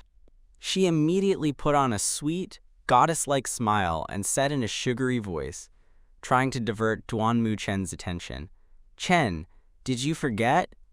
This is a racetrack. How could Luo Ying possibly be here?" Thinking about it, she was right. "Yeah, I guess I saw wrong." He just wondered why he kept thinking of Luo Ying these past few days. Wasn't he supposed to hate that woman the most? Meanwhile, at the starting line of the racetrack, Luo Ying, wearing her helmet, was already ready, sitting in the driver's seat of a 350Z sports car provided by the organizer. The 350Z was the 5th generation of the Z-Car series, priced between 500,000 and 600,000 yuan. Its appearance and performance were quite ordinary, incomparable to the custom-modified car Luo Ying had personally built in her previous life. Just then, a beautiful Audi R8 sports car drove next to Luo Ying. It was Leo and his sports car. Leo even rolled down his window and gave Luo Ying a disdainful smile, a naked provocation. On the underground racetrack, there was never any true fairness. Leo's Audi R8 sports car was priced between 1.9 million and 2.3 million yuan. Both its appearance and performance were far superior to the quality of the car Luo Ying was driving. This meant that if Luo Ying wanted to win against Leo today, she would have to completely overpower him with her driving skills, considering that her car was 4 or 5 times worse than Leo's. At the same time, spotlights around them flickered on, and the surveillance cameras also started. The central television screens in the stands lit up. This meant that the race between Luo Ying and Leo had officially begun. When the countdown on the large screen turned to 0, the 2 sports cars parked at the starting line shot out like arrows from a bow. The footage of Luo Ying operating the sports car was precisely broadcast live onto the large screen by the cameras, instantly causing a commotion among the audience. "I can't believe the 3-time reigning champion is racing against a little girl today," mocking voices arose one after another. After all, on this male-dominated racetrack, female racers were often not favored. But when Duan Muchen saw the footage displayed on the screen, he was so shocked he couldn't speak. That female racer! Her eyes looked like Luo Ying's. Hearing Duan Muchen's exclamation, the young men and women who came with him all looked at him. "What's wrong?" Duan Muchen then realized his slip-up. He cleared his throat and shook his head. "Nothing. I must have mistaken her. Luo Ying can't drive, let alone race against someone as accomplished as Mr. Leo." Meanwhile, Leo, leveraging the advantage of a sports car, had left Luo Ying far behind. Everything was exactly as he had expected. That little girl named Luo Ying was probably miles behind now, and he only had 2 more turns to reach the finish line. If he wasn't still in the middle of the race, Leo would even want to throw his head back and laugh. A mere woman, daring to challenge him. This was her fate. After turning another corner, Leo now entered the last surveillance blind spot in the Panlong Mountain area. Because Panlong Mountain had winding roads, many sections of the track were out of reach of surveillance cameras. Leo was currently in such an area. As long as he passed here, he would win. However, just then, a terrifying roar suddenly came from behind him. Following that, the 350Z sports car, which had been out of sight all along, suddenly appeared behind him. "Dirty!" Leo couldn't help but curse in English. She actually caught up. This wasn't important. What was important was that the lousy car, whose configuration was far inferior to his Audi R8 under Luo Ying's operation, had actually directly abandoned its own car speed and relied entirely on driving skills to advance. In just 5 seconds, the 350Z sports car, which had just appeared in his rearview mirror, was already biting at the heels of his Audi R8. How did this little girl do it? How could she possess such terrifying driving skills? Even national-level racers couldn't achieve such skills. Leo trembled all over, shocked by his own thought. He gripped the steering wheel in panic, many thoughts flashing through his mind. How could this little girl possess the driving skills of a world-class racer? If this continued, he would definitely lose terribly. He absolutely could not let that little girl succeed. He was Leo, the 3-time consecutive racing champion of Jilin province. However, Leo at this moment didn't know that Luo Ying had been steering the entire time with only one hand. She was pushing him to the point of no return, using only one hand to drive. The vast difference in their abilities was evident. At this moment, both cars had entered the surveillance blind spot. This meant that if either of them did anything here, no one would know. Leo gave a cold sneer. Just as Luo Ying's 350Z was about to overtake his Audi R8, he suddenly stomped on the emergency brake, going against his usual style. Then let me send this innocent little sister to the last moment of her life. Racing this kind of thing wasn't something that could be won by driving skills alone. The underground racing circle wasn't as simple as it appeared on the surface. How many racers had died during races, and how many of them truly died due to error? Evidently, at such times, it was a test of who was more ruthless. Luo Ying heard the sharp screech of brakes and instantly understood Leo's intention. Looks like the real show is just beginning. She curved her lips into a faint smile. Go to hell! After the emergency brake, Leo began to reverse at a furious speed. He tried to use his car body to directly ram into Luo Ying's 350Z, sending Luo Ying, who wouldn't have time to brake from behind, off the cliff. Leo laughed madly, having already replayed in his mind countless times the fear and terror on Luo Ying's face as she was knocked off the cliff. She's still too young after all. Just at this critical moment, something happened that Leo never even dreamed of. Luo Ying actually stomped hard on the accelerator, accelerating a step faster, and slammed her car head-on into his car's rear, ramming him and his car over the guardrail and off the cliff in one go. Performing such a murderous act, Luo Ying seemed even more adept at it than he was. When he realized this, Leo shook his head and screamed. A crushing sensation named death completely engulfed his entire body. But it was already too late. Leo widened his eyes for the last time in his life, and through the rearview mirror in extreme terror. The last thing he saw was an innocent girl's face.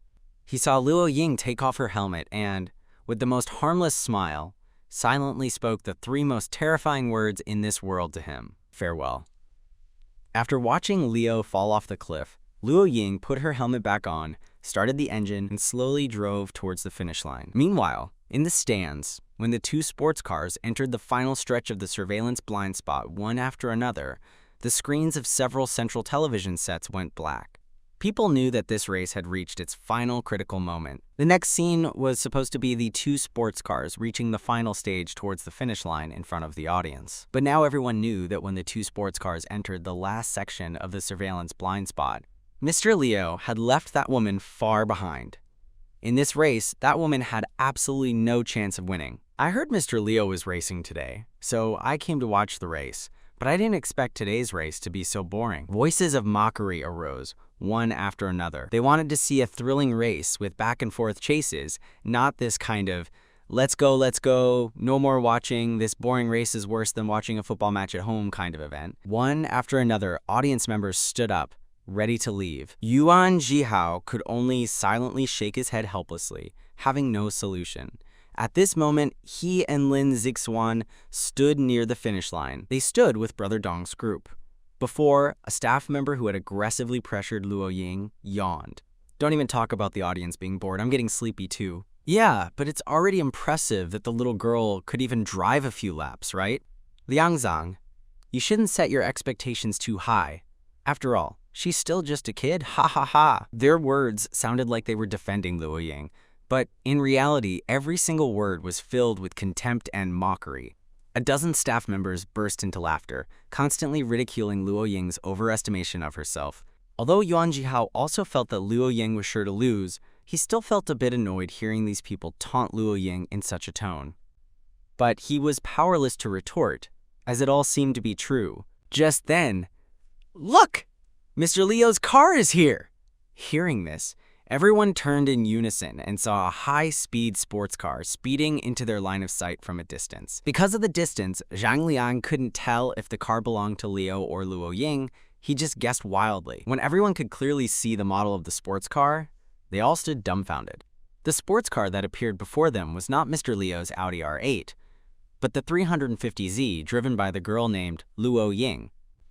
At this moment, everyone's expressions were as colorful as if they had eaten cow dung. Lin Zixuan excitedly hugged Yuan Jihao like a piece of sticky candy that couldn't be shaken off.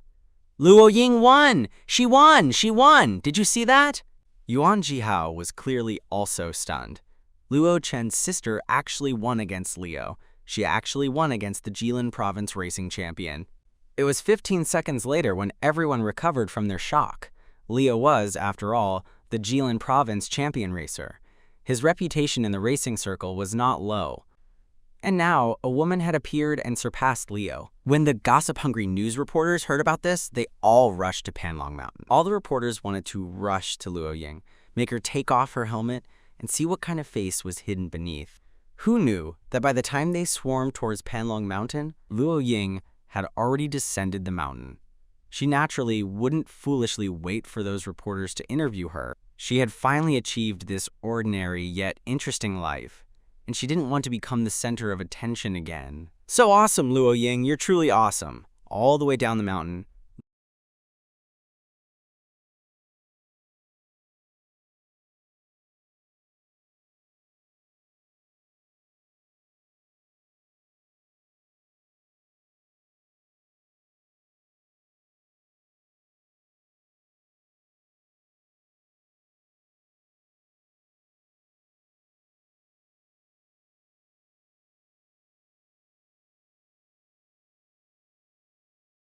Luo Ying heard Lin Zixuan's praises the most, and he kept repeating the same few phrases. When they descended to the halfway point of the mountain, Luo Ying suddenly remembered something. "You two go down the mountain first. I have something to do. See you later." She didn't even give them a chance to react. Her figure flashed, and she darted into the dark bushes nearby, disappearing into the depths of the forest in a blink of an eye. After running for an unknown amount of time, Luo Ying arrived at a steep slope near the foot of the mountain. Below the slope was a huge, circular sinkhole. Unlike before, a thoroughly wrecked Audi R8 lay quietly in the sinkhole. Human blood slowly oozed from the car. It wasn't hard to imagine what had just happened. Luo Ying quietly observed from the high slope for a while. Only after confirming that Leo was dead did she turn away. But Luo Ying always felt that tonight had a vague sense of unease, as if something was about to happen. Indeed, Luo Ying's premonition was never wrong. She hadn't run many steps before she heard a sound from ahead. She squinted and sidestepped, hiding behind the nearest large tree. Soon, two powerful footsteps suddenly sounded. Two men walked from the other end of the forest. The leading man was about 1.88 meters tall, in his early 20s. Under the moonlight, his ink-black military uniform perfectly showcased his height advantage. But what attracted Luo Ying's attention more was his appearance. He was even more handsome than a male character in a comic book. Luo Ying recognized him. He was Lu Heng, the leader of the international top mercenary group, the Scarlet Flame Mercenary Group. The Scarlet Flame Mercenary Group was an even more powerful existence than the Blood Shadow Organization, the top international assassin organization Luo Ying had been in during her previous life. Legend had it that there was nothing the Scarlet Flame Mercenary Group couldn't do in this world. Its existence was like an external cheat in a game, unfathomable. Even Luo Ying in her previous life dared not provoke him lightly. Why would such a formidable figure appear in the small black forest city? Lu Heng was seen wearing a pair of pristine white gloves without any blemishes. The man behind him immediately walked up to Lu Heng, holding a piece of intelligence in his hand. The matter has been resolved. Moss was Lu Heng's most capable subordinate, equivalent to a strategist in the Scarlet Flame Mercenary Group. As the world's largest mercenary group, any mercenary from Scarlet Flame who went out was an internationally renowned figure. Given Moss's position in the Scarlet Flame Mercenary Group, even the Blood Shadow organization Luo Ying had been in during her previous life would have to show him respect. As for Lu Heng, the leader of the mercenary group, he was known as the most terrifying and powerful man in the world, whose existence could directly annihilate the Blood Shadow organization. The two of them were here as if they had completed some important mission. Now, the mission seemed to be complete. Let's go back. Lu Heng, who hadn't said a word from beginning to end, spoke, and Luo Ying, who had been hiding behind a large tree from the very beginning, held her breath, quietly listening to their conversation. As the rumors say, the leader of the mercenary group is a very dangerous person. Luo Ying turned, ready to silently slip away. However, the moment she turned, a dangerous aura suddenly attacked from behind her. When did he get so close to me? I didn't even notice anything. After her rebirth, Luo Ying's skills were far from what they used to be. This body was simply too weak. If it were in her previous life, she might have been able to fight head-on. Now, could she only run desperately?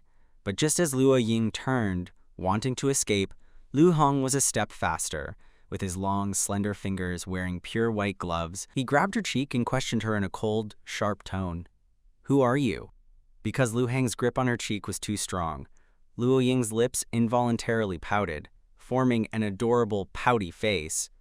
Lu Heng's handsome brows furrowed slightly. She didn't move, and Luo Ying didn't speak. The two maintained this posture in a standoff for a full 3 minutes. Moss, whose strength was inferior to the two, only noticed the situation at this point and spoke up. Luo Ying's eyes suddenly moved. She wasn't one to sit idly by and wait for Lu Heng to decide her fate. Luo Ying said softly to Lu Heng, "Big brother, I just happened to pass by here. I didn't see anything. Can you let me go?" When the girl's tender hand lightly touched his face through the pure white glove, Lu Heng's face suddenly darkened, although he wore a dark and cold expression, as if everything around him was insignificant.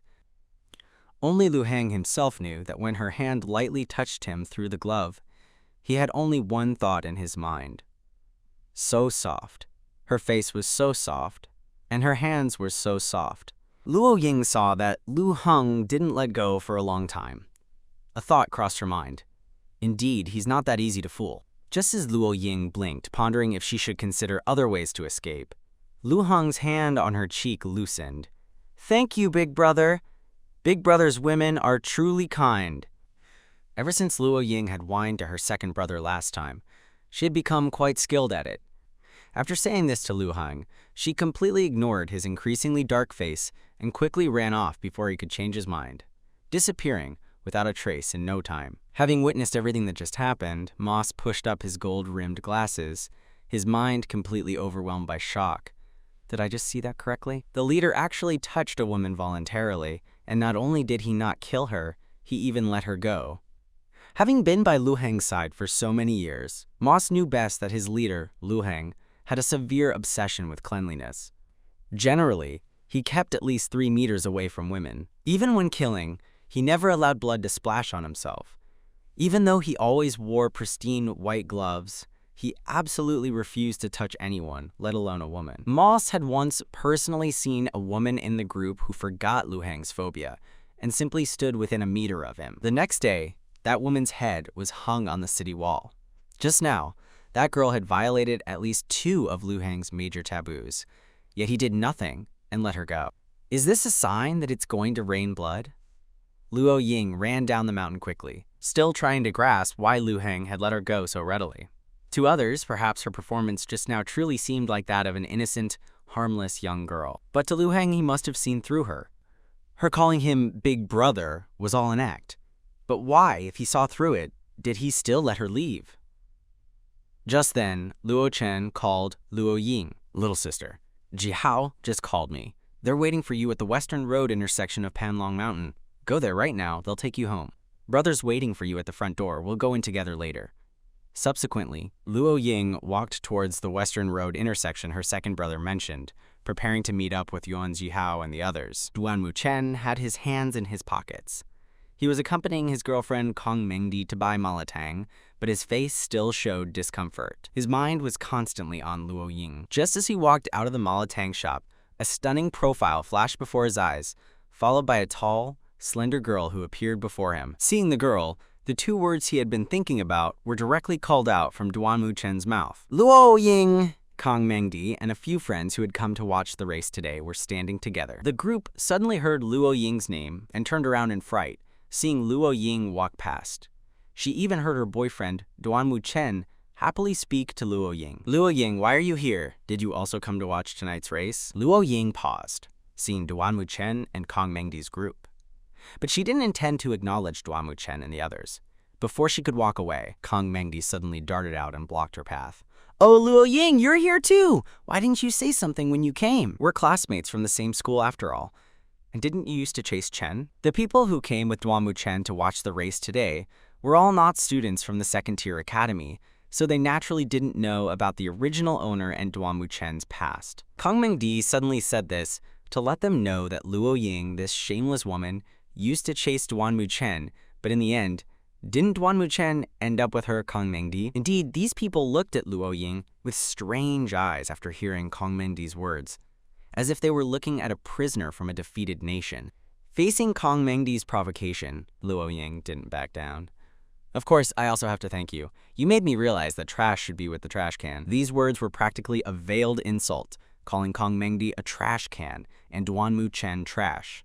Them being together was a perfect match of trash and a trash can. Kong Mengdi felt nothing but anger upon hearing this. Duanmu Chen, standing by, felt a sharp pain in his heart. When he heard Luo Ying comparing him to trash, he even wanted to loudly question Luo Ying. "Luo Ying, why would you say that? Do you don't love me anymore?" The previous topic yielded no benefit for Kong Mengdi with Luo Ying, so she immediately changed the subject.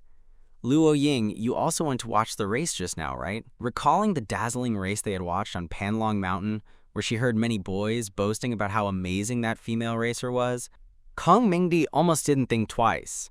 Her first thought was to use this to show off to Luo Ying. Let's see what she has to be proud of now. So Kong Mengdi immediately said, "You saw it, right? How amazing that female racer was when she was street racing. Look at your confused expression. You don't understand the intricacies of it. Let me tell you all about it. Mengdi repeated everything the boys had boasted about to her on Panlong Mountain to Luo Ying. She had just witnessed that thrilling race on Panlong Mountain and heard the boys exaggerating their boasts, feeling every cell in her body tingling. She had never seen such an exciting race. Now, telling all this to Luo Ying, she also wanted to see an astonished expression on Luo Ying's face. Luo Ying almost chuckled softly after hearing her words. She wondered how such boring and childish words could be spoken in her presence by someone as ignorant as Kong Mengdi. She simply uttered 4 words to Kong Mengdi with a hint of sarcasm. "Thank you for the compliment." Kong Mengdi froze. Even Duan Muchen showed a perplexed expression. Kong Mengdi had just been showing off to Luo Ying, praising that female racer. Yet Luo Ying responded with, "Thank you for the compliment." Could it be that everyone was suddenly chilled with cold sweat from a sudden realization? But how's that possible? Kong Mengdi was provoked by Luo Ying again. Now she even had the heart to tear Luo Ying apart with her bare hands. "Luo Ying, you forced me into this. Don't blame me for ruining you." Meanwhile, after Yuan Jihao dropped Luo Ying off at home and she met Luo Chen, he exaggeratedly praised Luo Ying in front of Luo Chen, making Luo Chen so excited he cheered. "Good, so good. It's truly amazing. You're indeed my Luo Chen's sister. You inherited my racing talent." Luo Ying said nothing, just gave Luo Chen a cold glance. But Luo Chen had crashed and was injured today, with many bandages on him. Most obvious one was the one on his forehead. This injury absolutely couldn't be known by any family member other than Luo Ying. Fearing that their family would worry was one thing, but more importantly, "Little sister, you absolutely cannot let mom and dad know I'm injured, and don't let big brother know either. If big brother knows, he'll definitely tell mom and dad, and then they'll never let me race again." "Okay, I won't say anything." Facing her second brother's plea, Luo Ying nodded. She naturally wouldn't say anything, because she understood Luo Chen's love for racing more than anyone. Suddenly seeing Luo Ying and Luo Chen enter the house, Shi Bishu quickly got up. "Ying, Chen, you're back. It's very late. Let's hurry upstairs and sleep. We have school tomorrow." Luo Chen covered his head with a hat and rushed upstairs without saying a word. Luo Ying merely gave Shi Bishu and Uncle Luo a faint glance, nodded, and also went upstairs. Her hearing was excellent. She had heard Shi Bishu and Uncle Luo's conversation just outside the door. She had also clearly caught some words like Ying Ying, changes, doctor, and multiple personality in their conversation. But Luo Ying pretended to have heard nothing. The next morning, Luo Ying, as usual, jogged around Black Forest City before returning home, grabbed her school bag, and prepared to go to school. As soon as she walked out the door, Shi Bishu ran out and put a large white egg in her hand. "Ying Ying, take this egg and eat it on the way." By the time she arrived at school, the morning reading session had already begun. Today's morning reading was Chinese. The students had all opened their Chinese textbooks and were loudly reciting ancient poems. Just as Luo Ying sat down in her seat, the homeroom teacher, Teacher Wen, walked in from outside the classroom. Teacher Wen taught mathematics. Math usually didn't require morning reading, so Teacher Wen rarely appeared during morning reading. According to past practice, if Teacher Wen came so early, there must be something to say. Teacher Wen walked to the podium and clapped her hands, signaling everyone to stop. "The school's arrangements have come down. None of our first-year students have participated in military training, so next week, all first-year students will participate in military training. I have a form here. The math class representative will hand it out later. Students with special physical conditions who cannot participate in military training must truthfully write down their situation on the form. This form needs to be taken home for parents to sign this week." The first-year students of the Second Senior Academy had not yet had military training because the training location was not on school grounds, and it had been under construction for some time, so it had been delayed until now. Military training was a compulsory group activity for every student entering a senior academy. As soon as Teacher Wen finished mentioning this, some students who had never experienced military training cheered happily, as if the teacher had just announced that they were going on a spring outing tomorrow. "Great! Next week, we won't have to study in school for the whole week. Awesome! As long as there are no classes, I'm willing to have military training for 30 days. Luo Ying listened to the happy shouts of the surrounding students. Her eyes moved. but she didn't speak. All right, everyone quiet down, stop talking. Math class representative, come get the forms. Hand them out after morning reading. The Chinese teacher will be here soon. Let's all start morning reading. With the homeroom teacher still there, the students immediately began to read aloud, making indistinct noises that were clearly not actual reading, just going through the motions to appease the teacher. When the homeroom teacher left, all the students stopped reading and excitedly chatted with their nearby classmates. The students in the classroom were performing a live, face-changing show for Luo Ying. Seeing this, Luo Ying couldn't help but curl her lips. So, the campus life she had always longed for, the students in the school were like this. During break time, Lin King came over hesitantly to return the money. Perhaps because she had been scared by Luo Ying's words last time, Lin Qian returned all the money she had borrowed from the original owner to Luo Ying. Indeed, people are creatures who bully the weak and fear the strong. Before the third English class in the morning, Luo Ying went to the restroom. When she returned to the classroom and passed the third row of seats, the girl sitting there suddenly pushed her pencil case off the desk. Seeing the pencil case about to fall to the floor, the girl looked up, feigning that the pencil case had been knocked off by Luo Ying. "You walk without looking where you're going. You actually knocked my pencil case off." The girl's name was Yu Saibei. Not long ago, Yu Saibei had been bribed by Kong Mengdi to help Kong Mengdi teach Luo Ying a lesson. That's why she deliberately pushed the pencil case when Luo Ying walked by, intending to use it to scold Luo Ying. However, Yu Saibei never expected that at the last second. Just before her pencil case hit the ground, Luo Ying didn't even lift her eyes, yet accurately caught her pencil case with an outstretched hand. She tossed the pencil case back onto Yu Saibei's desk. "Your acting is terrible. Next time, try to make it more convincing." Hearing this voice, Yu Saibei shrank her neck in fright. Just then, the class bell rang. The next class was English. All the students returned to their seats. Luo Ying was too lazy to bother with Yu Saibei and walked straight back to her seat. The English teacher walked into the classroom right on time. As soon as she placed her English book on the podium, she spoke in an excited tone. "Okay, students. Do you remember the homework I left for you last English class?" Last English class, the English teacher had assigned homework, saying that in the next English class, she would invite a few students to the podium to have an English conversation in front of the whole class. The students were silent for a moment, then dragged out a collective, "Ah! All right then, who would like to volunteer to demonstrate first?" The English teacher's eyes, sharp like an eagle's, scanned the classroom. Unfortunately, no one spoke, and no one raised their hand. Just as the English teacher was about to randomly call on someone, Yu Saibei suddenly raised her hand. "Teacher, I will. I choose to be with Luo Ying." At this, all the students were startled, but not a single sound was made. They all looked at Luo Ying in unison. Even the English teacher looked at Luo Ying with a scrutinizing gaze. She remembered that this girl had the worst English grades in the entire class. Asking her to come on stage and have an English conversation with a classmate, wasn't that asking too much? Just when everyone thought Luo Ying couldn't do it, Luo Ying, who had been silent, suddenly spoke up, not taking Yu Saibei's gloomy level seriously at all. "Are you sure you want to have an English conversation with me?" In her previous life, though only 18, she had mastered 38 languages and 109 local dialects from different countries. English was as simple as her native language to her. When Luo Ying questioned her, Yu Saibei felt a momentary fear and timidity, but then she reconsidered.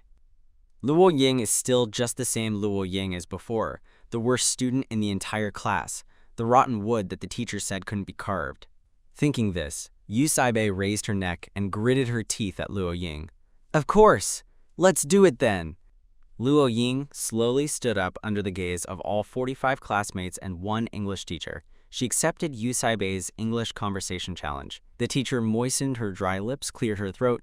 "Since both students are well prepared, then begin!"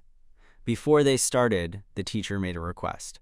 Both students must communicate entirely in English throughout the conversation, no Chinese allowed. The English teacher finished speaking, then looked at Luo Ying with concern before adding, "Today, Luo Ying's courage is commendable. All the students in our class should learn from her. All right, you two may begin." It was truly starting. Speaking English in front of the whole class, Yu Saibei was still a bit nervous, but she quickly took the initiative in English. "Hello. Since it's an English conversation, of course, we start with the simplest English words cause we speak Chinese. Hello, Luo Ying answered unhurriedly, her eyes narrowed. This was the simplest English word. Even the worst student knew it. So Luo Ying wasn't surprised. Yusa comforted herself and immediately continued in the English she knew. How have you been recently? Translated.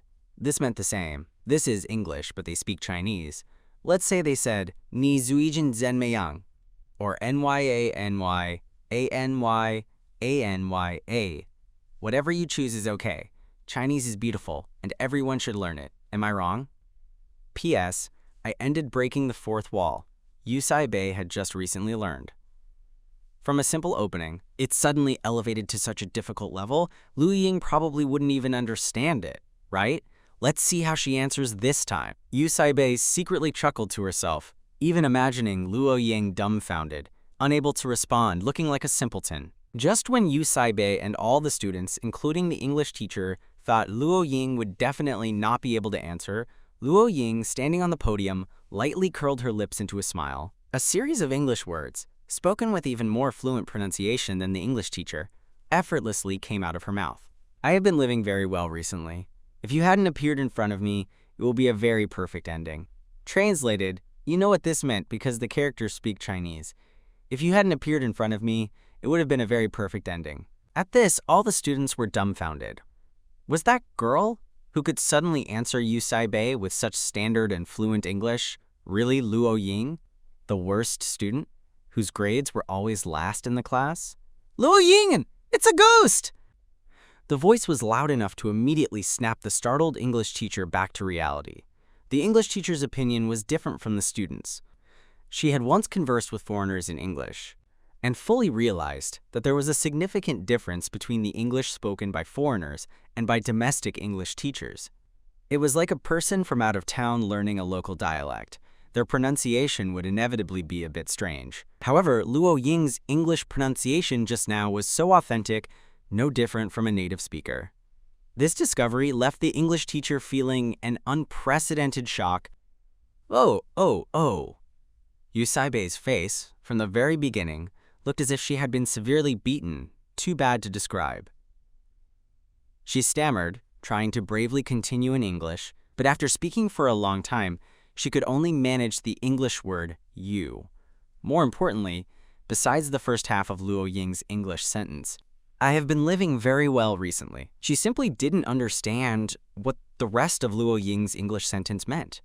It wasn't until the English teacher cleared her throat that the student's astonishment subsided. It seems our classmate Yusai Bei can't continue. All right then, let's give a round of applause to our classmates Luo Ying and Yusai Bei. Everyone should learn from them and bravely go on stage to express themselves. After the English teacher finished speaking, applause echoed throughout the classroom. Luo Ying stood on the podium, not even glancing at Yusai Bei. She neatly stepped down from the podium and walked back to her seat. Isn't she ranked third in English in her class? She actually got outshone by Luo Ying. That Yusai Bei is really embarrassing. Whispers of conversation reached Luo Ying's ears. She didn't even need to think to guess Yusai Bei's expression right now. After the tense atmosphere passed, the English teacher returned to the podium and quickly led the students back into the learning atmosphere. The last class of the morning was mathematics. The content was dry and boring, perhaps because it was almost noon and they could go to the cafeteria for lunch after class. The students sat lifelessly in the classroom, listening to the teacher's lecture, waiting for the dismissal bell. As soon as class was over, the students became like fish in water, instantly coming alive and rushing out, vying for first place. Luo Ying had just looked up when she saw Yi Yutong. As a qualified friend, Yi Yutong smiled broadly at Luo Ying. "Xiao Ying, let's go have lunch." Luo Ying nodded, casually tossed her math book onto the desk, and stood up. You're still as forgetful as ever." Yi Yutong, however, saw it. She bent down and helped Luo Ying tidy up her desk. Doesn't that make it much neater? Yi Yutong had mild OCD. Seeing messy things made her want to tidy them up. Lin Zixuan, standing nearby, pointed to his desk, which was much messier than Luo Ying's, and sighed. "Oh, Yi Yutong, we're friends too. Can't you tidy mine up a bit?" Quote, "You're a big man. Are you really going to ask me to help you tidy up? Do it yourself." "Oh, Yi Yutong, please help." Lin Zixuan, like a chick following its mother hen, trotted out of the classroom excitedly after Yu Gutong. Luo Ying followed behind them, one hand in her pocket, a smile of interest on her face. Campus life is getting more and more interesting. At lunch, Luo Ying ordered a bowl of plain noodles. Yi Yutong and Lin Zixuan both got boxed meals. The three sat at a table on the west side of the cafeteria. The tables on the west side were highly sought after because there were several old televisions there. With phones confiscated during school, students were bored all day, so during lunch, they hoped to grab a seat near a TV and watch it for a while. This also led to these seats being particularly in demand. Luo Ying and her two friends arrived early and managed to grab some. "Why are they here too?" Lin Zixuan suddenly spoke after they had just sat down. Luo Ying looked up and scanned the room, seeing several familiar faces at the table directly opposite them. Duanmu Chen and Kong Mengdi's group, as well as Yu Saibei, who had just targeted Luo Ying in class. Normally, Yu Saibei had no grudge against Luo Ying, but now that Yu Saibei was sitting with Kong Mengdi, everything made sense. Yi Yutong also angrily said, "That's going too far." As for Luo Ying, the person involved, she didn't say a word. It wasn't because she was afraid of Kong Mengdi and the others, it was because she simply didn't take them seriously. Duanmu Chen's eyes were fixed on Luo Ying, unmoving. But from the beginning, Luo Ying hadn't even glanced at him. Duanmu Chen clenched his fists, a little disappointed. Kong Mengdi could only watch helplessly as her boyfriend's gaze remained on Luo Ying. She was so angry she almost spat blood, yet she could only gently call out to Duanmu Chen, pretending to know nothing. "Chen, what are you looking at?" Luo Ying finished a bowl of noodles in just half a minute. As a person who was used to dealing with life and death situations, she was accustomed to quickly satisfying her hunger. Half a minute for a bowl of noodles was nothing to her. "I'm going for a walk on the athletic field. You two go back to the classroom after you finish eating," she said, then walked out of the cafeteria. At this time, the large athletic field, except for some trees and areas near buildings, was completely bathed in the scorching midday sun. The air was also very hot and dry. Luo Ying went directly under an old, large tree, took out a phone from her pocket. Luo Ying opened the phone screen, and with a few taps, a pop-up from Killer Fox appeared. 2 days ago, Luo Ying had asked her former subordinate, Killer Fox, for $100 million in pocket money. Last night, she had also given Fox the bank card number that was in her name, but Fox had not transferred the money, so she logged in to check. Sure enough, Fox had already sent her the reason for not transferring the money. "Master, to my knowledge, a sudden, large, unknown transfer to a normal person's bank account in the Empire will be investigated. Where are you now? Or should I bring the money to you?" The implication was that if Killer Fox directly transferred the money to her, she would be invited for a cup of tea by the authorities. In her previous life, Luo Ying had traveled to every corner of the world, but she knew very little about the country of the Empire. She was unaware of this matter. Luo Ying quickly typed an address on the screen and clicked send. "Black Forest City, Jilin Province, Country Z. Contact me when you arrive." This meant she agreed for Killer Fox to come find her and bring the money along. After receiving a reply, Luo Ying closed the dark web and added several layers of firewalls to prevent hackers from tracking her IP address. As soon as she finished these tasks and looked up, she heard a male voice. "All students in school are forbidden from playing with phones. If you see a classmate playing, you can report each other. If you're caught, your parents will be called. You actually dare to hide here and play with your phone." Luo Ying had felt the approaching male student from the beginning, but she was too lazy to avoid him. She didn't expect the male student to suddenly talk to her. Before Luo Ying could answer, the boy in front of her, whose looks were not inferior to the school heartthrob Duanmu Chen, quickly said, "Just kidding. I didn't mean to report you to the teacher for playing with your phone. My name is Xiao Zicheng. What's your name?" Facing Xiao Zicheng's self-introduction, after confirming that the other party had no ill intentions, Luo Ying threw him 2 words. "Luo Ying. Your name sounds pretty nice." Xiao Zicheng found the name vaguely familiar. Just as he said this, he suddenly raised his voice by 10 decibels. "What? You're that Luo Ying? The one everyone in school knows is ugly and tacky, who was so narcissistic that she wrote a love letter to the school heartthrob, Duan Muchen, and whose love letter was broadcast to the entire school. Zhao Zicheng only thought these last few sentences to himself. But after learning this, he looked Luo Ying up and down in shock and disgust. Luo Ying was unmoved. She tossed her phone into her pocket, stuck one hand in her pocket, and turned to walk towards the teaching building. Zhao Zicheng wiped his mouth, watching Luo Ying's retreating figure. His intuition told him that he would soon meet her again. Luo Ying returned to the classroom. Even in front of so many students, Luo Ying effortlessly hid the phone she had secretly taken out, back into the cabinet where all the students' phones were locked. The next few days, nothing noteworthy happened. Even the villain Wang Zhengqiang and his group, whose hands Luo Ying had chopped off, did not come to the Luo family to cause trouble again. It was unclear whether Shi Bishu and Luo Guodong had intervened to resolve the matter, or if there was some other reason.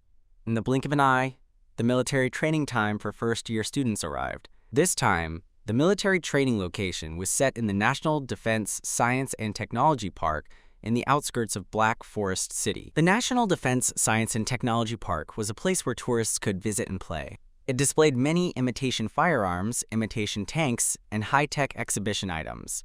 It was also a place where students could undergo military training. For the next 7 days, Luo Ying and all first-year students would spend their time here. Early Monday morning, many large buses were parked at the school gate. The buses were arranged by the school specifically to transport first-year students to the National Defense Science and Technology Park. At first glance, it truly felt a bit like going on a spring outing. It was 45 minutes after Luo Ying arrived at school when she got on one of the buses with her classmates. At this time, every student was carrying a large bag of daily necessities, excitedly chatting in the bus. Military training was also a first experience for Luo Ying, but in her previous life in the Blood Shadow organization, before she debuted as an assassin, she had undergone training that was countless times more brutal than military training. If students failed military training, they could still get up. But the training she was forced to undergo in her previous life, failure meant death. Therefore, all of Luo Ying's strength was ignited in moments of life or death crisis. Her survival in that harsh environment in her previous life was also by stepping on the corpses of her companions, becoming the strongest to live until now.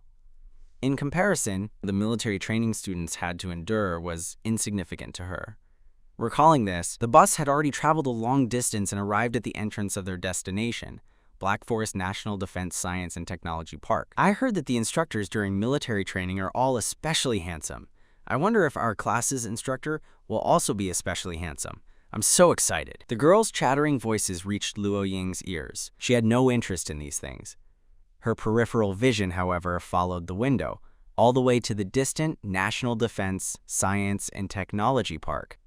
What was originally just an unintentional glance, Luo Ying was suddenly drawn to a tall and handsome figure. When she saw that it was Lu Hong appearing inside the National Defense Science and Technology Park, Luo Ying's brow was slightly furrowed. Why is he here?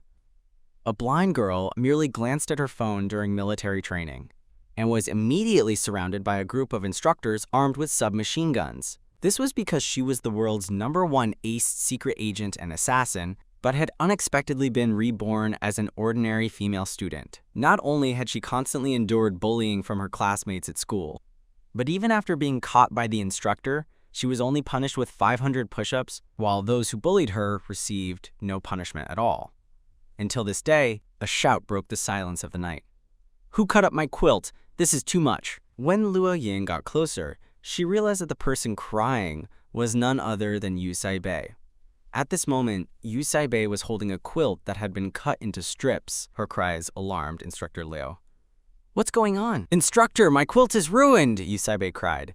Just as she said this, a girl rushed out of the dorm room where Luo Ying and a few others lived. She was holding a pair of scissors in her hand. "I found it! I found these scissors under Luo Ying's bed." It must have been Luo Ying who cut up Yu Saibei's quilt. Yu Saibei seemed frightened. She pointed at Luo Ying, who had just returned. "It was her who cut up my quilt.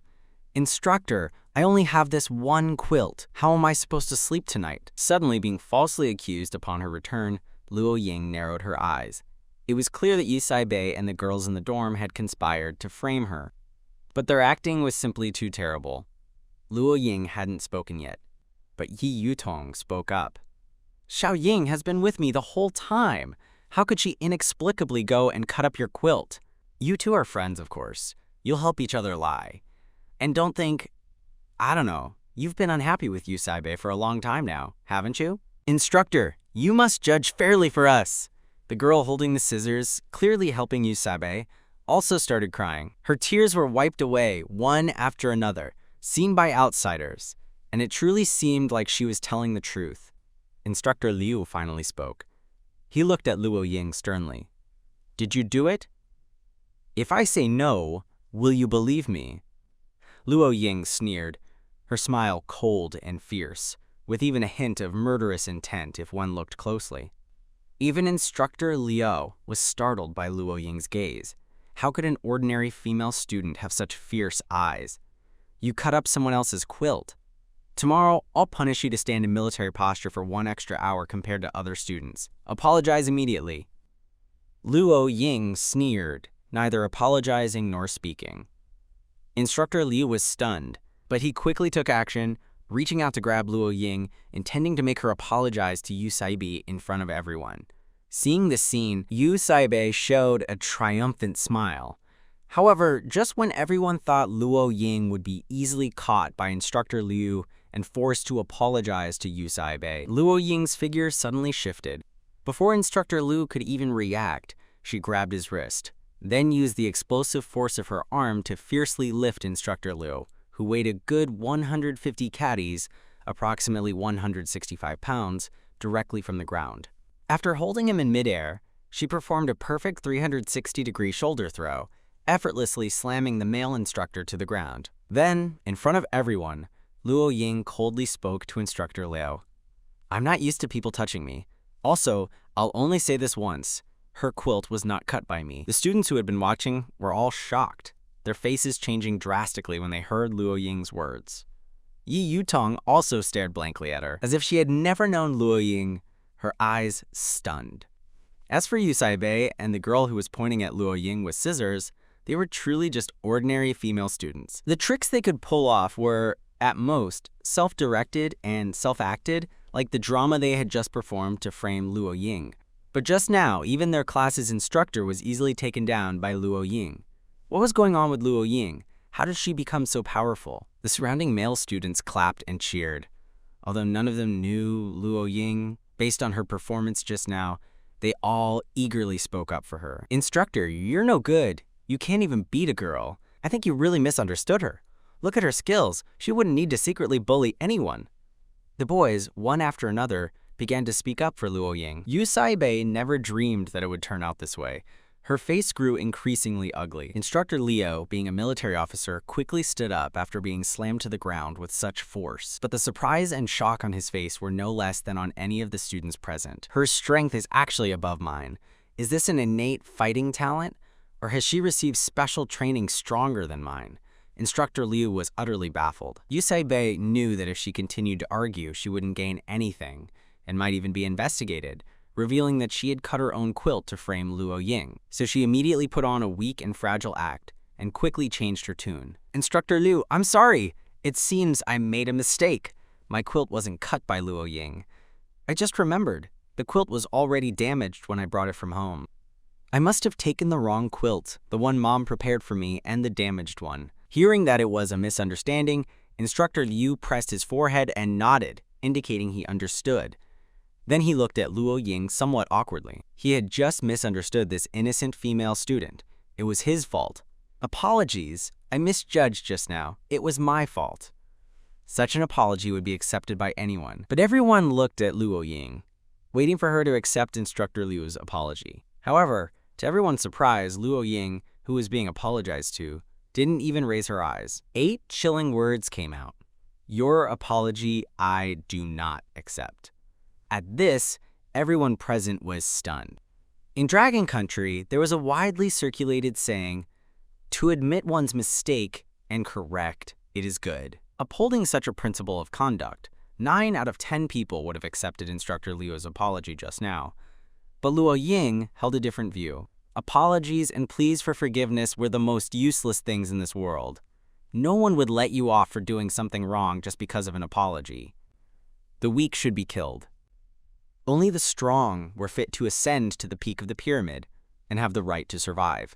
This was the world she had once lived in. A dirty world, but one that taught her how to survive on her own. After Luo Ying finished speaking, without waiting for Instructor Liu's reaction, she looked at Yu Saibei, who was trying to sneak back into the dorm. How dare she provoke me? I've remembered this, Yu Saibei. Yu Saibei instantly felt a chill down her spine, breaking out in a cold sweat. Yu Saibei quickly scurried back to the dorm. Xiao Ying, are you okay? Although Yi Yutong didn't know how her friend's skills had suddenly become so good that she even defeated the instructor, she didn't hesitate. She walked up to Luo Ying, took her arm, and asked worriedly. I'm fine, Luo Ying replied to Yi Yutong. Hearing Luo Ying confirm she was fine, Yi Yutong breathed a sigh of relief. Remembering the false accusation earlier, Yi Yutong became angry. However, this time, she wasn't angry about Yu Saibei's actions, but because Lin Zixuan wasn't there to help her speak up for Luo Ying. Where did that Lin Zixuan go? He's never around when you need him. When I see him later, I'm definitely going to get him. Seeing Yi Yutong's expression, Luo Ying smiled knowingly. It's truly good to have friends protecting you. Instructor Liu, whose apology was rejected, had a hint of embarrassment flash across his face. But he didn't say anything more. Instead, he quickly dispersed the crowd. All right, everyone disperse. You can go back to your dorms. It's almost time for preliminary lights out. Meanwhile, on the top floor of a high-rise building in the National Defense Science and Technology Park, a man in military uniform stood. From this vantage point, he could easily overlook the area where Luo Ying and her group had been. The task is halfway done. Our helicopter has arrived. It's time to go back. These two were the same men Luo Ying had encountered on the mountainside of Panlong Mountain. At this moment, Lu Heng was cold and roguelike, his sharp black eyes, like a sinister shadow, watching Luo Ying return to the girls' dorm. Only then did he lightly acknowledge Moss with an Although Moss arrived late and didn't see what happened in front of the girls' dorm building, he recognized Luo Ying at first glance. She was the only girl the severely stricken, cleanliness-obsessed leader had ever touched in his life that night. Moss could recognize her even if she turned to ash, and all day today, his leader had been constantly observing every move of that girl. Moss now had a deep suspicion. The leader didn't come here for business. He used business as an excuse to secretly come and see that girl, didn't he? But Moss wouldn't dare to say such a thing, even if it killed him. He was afraid the leader would shoot him. However, he had to report this to the old madam. Although the leader was only in his early 20s, the old madam had always hoped that the leader would have children early. But the leader's obsessive cleanliness from childhood had prevented him from ever truly looking at any woman. If he told the old madam that there was a girl named Luo Ying in their country who could not only get close to the leader, but had also been watched by the leader for an entire day, then given the old madam's personality, she would probably rush directly to the girl's house, carrying a heavy dowry that could buy a country, and plead with the girl's parents for an engagement. Thinking of this scene, Moss shuddered and pushed up his gold-rimmed glasses. Leader, please don't blame him, but he really wanted to see such a scene. The 7-day military training life was thus slowly passing by. On the 6th day, the students in the class were already physically and mentally exhausted. The students, all tanned like charcoal, were holding their respective mineral water bottles, sitting in the shade away from the sun. Ha ha ha, I told you so. Military training isn't worth looking forward to at all. See, you're all tan now. Your skin is so bad. Unlike Luo Ying, who's been exposed to the sun for so long and is perfectly fine, even getting whiter. Lin Zixuan provocatively shouted at Yi Yutong. Luo Ying sat silently nearby. She tilted her head and could see Yi Yutong angrily pinching Lin Zixuan's ear, half dead with rage. Will you die if you don't talk? You're tan too, how ugly you look now. A few other girls nearby were also talking. Are you looking forward to tonight's jungle shooting competition? I heard from the seniors last year that among the 7 days of military training, the jungle shooting competition is the most fun. Speaking of shooting, the goddess from the next class, Kong Mengdi, is really good, right? I heard that school heartthrob Duanwu Chen fell in love with Kong Mengdi because of her shooting skills. Among us freshmen, Kong Mengdi has the best marksmanship. Luo Ying didn't care. She even found it a bit amusing. This was because in her previous life, her most preferred weapon was firearms. Any firearm model, even those that were out of print, she had in her private armory. And her familiarity with guns was so fast that she could dismantle a gun into pieces and reassemble it in 30 seconds. As for marksmanship, the people in the international underground black market had given her a resounding code name a year ago: the strongest gun god in international history, Viper. Yi Yutong lay directly on the ground like a caterpillar and said weakly to Luo Ying, "Xiaoying, military training ends tomorrow. Let's go shopping together after we get home and properly relax." Only after experiencing such boring and monotonous military training life do you realize how pleasant everyday life usually is. Facing Yi Yutong's invitation, Luo Ying nodded and agreed without hesitation. Just then, the 30-minute rest period was over. Instructor Liu came before the students. "Students, rest time is over. Please return to formation immediately." The students quickly and neatly lined up in front of Instructor Liu. After forming the line, Instructor Liu, unnoticed by anyone, used his peripheral vision to glance at Luo Ying. He had a particularly deep impression of this girl who, on the first day, had thrown him over her shoulder in front of everyone. His intuition told him that this girl had most likely received formal training. So, in tonight's jungle shooting competition, what kind of performance would she put on? Instructor Liu moved his gaze back and raised his voice. "In 1 hour, our class will gather back here. I'll take you to the jungle shooting competition area and explain the rules. All right, I announce that you now have free activity time." As Instructor Liu finished speaking, the students dispersed in a rush. From a distance, a string of admiring voices could be heard. "Kang Mengdi, I heard you've even touched a real gun? That's amazing, and your marksmanship is so good. You'll definitely be the most dazzling person in the jungle shooting competition later." "Exactly. I bet when we go back to school next Monday, you'll receive so many love letters you won't be able to count them. Can you teach us how to use a gun? We're still rookies." Luo Ying narrowed her eyes, just in time to see Kang Mengdi not far away, proudly holding her head high like an uncorked peacock, full of self-satisfaction. Just as the girls thought, Kang Mengdi was practically ecstatic. At this moment, she also saw Luo Ying, smugly tilting her head and flashing a disdainful smile at Luo Ying. Her expression seemed to be mocking, "Luo Ying, even if you've changed so much recently, what's the use? Can you even use a gun? You're just an ordinary person from an ordinary family. You probably haven't even seen what a real gun looks like in your life, have you?" Kang Mengdi deliberately raised her voice, speaking loudly to the girls in front of her. No, I'm not that great, but the experience with a real gun versus a fake one is truly completely different. Ever since I touched a real gun, I never want to play with fake ones again." Luo Ying naturally didn't care. She wouldn't bother to argue with a girl who thought she was amazing just because she had touched a real gun. If she did, it would truly be an insult to the real firearms hidden in her private armory. What's there to be proud of? "Xiaoying, let's go." Yi Yutong first glared fiercely at Kang Mengdi on Luo Ying's behalf, then pulled Luo Ying away carelessly. "Xiaoying, please don't take it to heart." "I don't care," Luo Ying replied decisively. Originally, she hadn't been very interested in tonight's jungle shooting competition, but after seeing Kang Mengdi's provocation, Luo Ying suddenly felt that the evening shooting competition wasn't so boring after all. "I really want to see what interesting expression that woman will make when she gets a headshot." At this moment, at the entrance of a small shop, a large crowd of students was gathered, holding instant noodles bought from the shop and scrambling for hot water to prepare them. Lin Zixuan hadn't walked with Luo Ying and Yi Yutong earlier. He was afraid that, like a few days ago, if he came late, all the instant noodles in the small shop would be sold out. So, as soon as the instructor announced free time, he immediately ran towards the small shop. When Luo Ying and Yi Yutong arrived at the entrance of the small shop, they saw Lin Zixuan hugging 3 tubs of instant noodles, smiling at them. "I almost got squashed into a human pancake just now, but thankfully I managed to grab 3 tubs. Instant noodles, usually so readily available with a bit of money, had to be fought for in such a crowded place." It was quite a challenge for Lin Zixuan, this rich second-generation kid. Yi Yutong smiled, then waved at Luo Ying. "I'm going to buy some lollipops. Xiaoying, you and Lin Zixuan go prepare the noodles first." Slurp, slurp.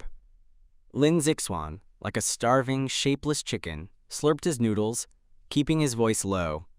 Luo Ying rarely ate food of such a caliber as instant noodles in her previous life.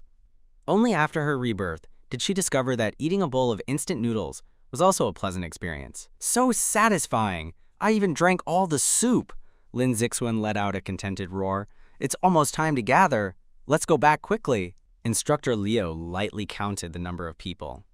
Seeing that all the students had returned on time, he nodded in satisfaction. Everyone follow me. We're going to the forest over there. The forest in the National Defense Science and Technology Park was located on the side of the mountain, a certain distance from both the boys' and girls' dorms.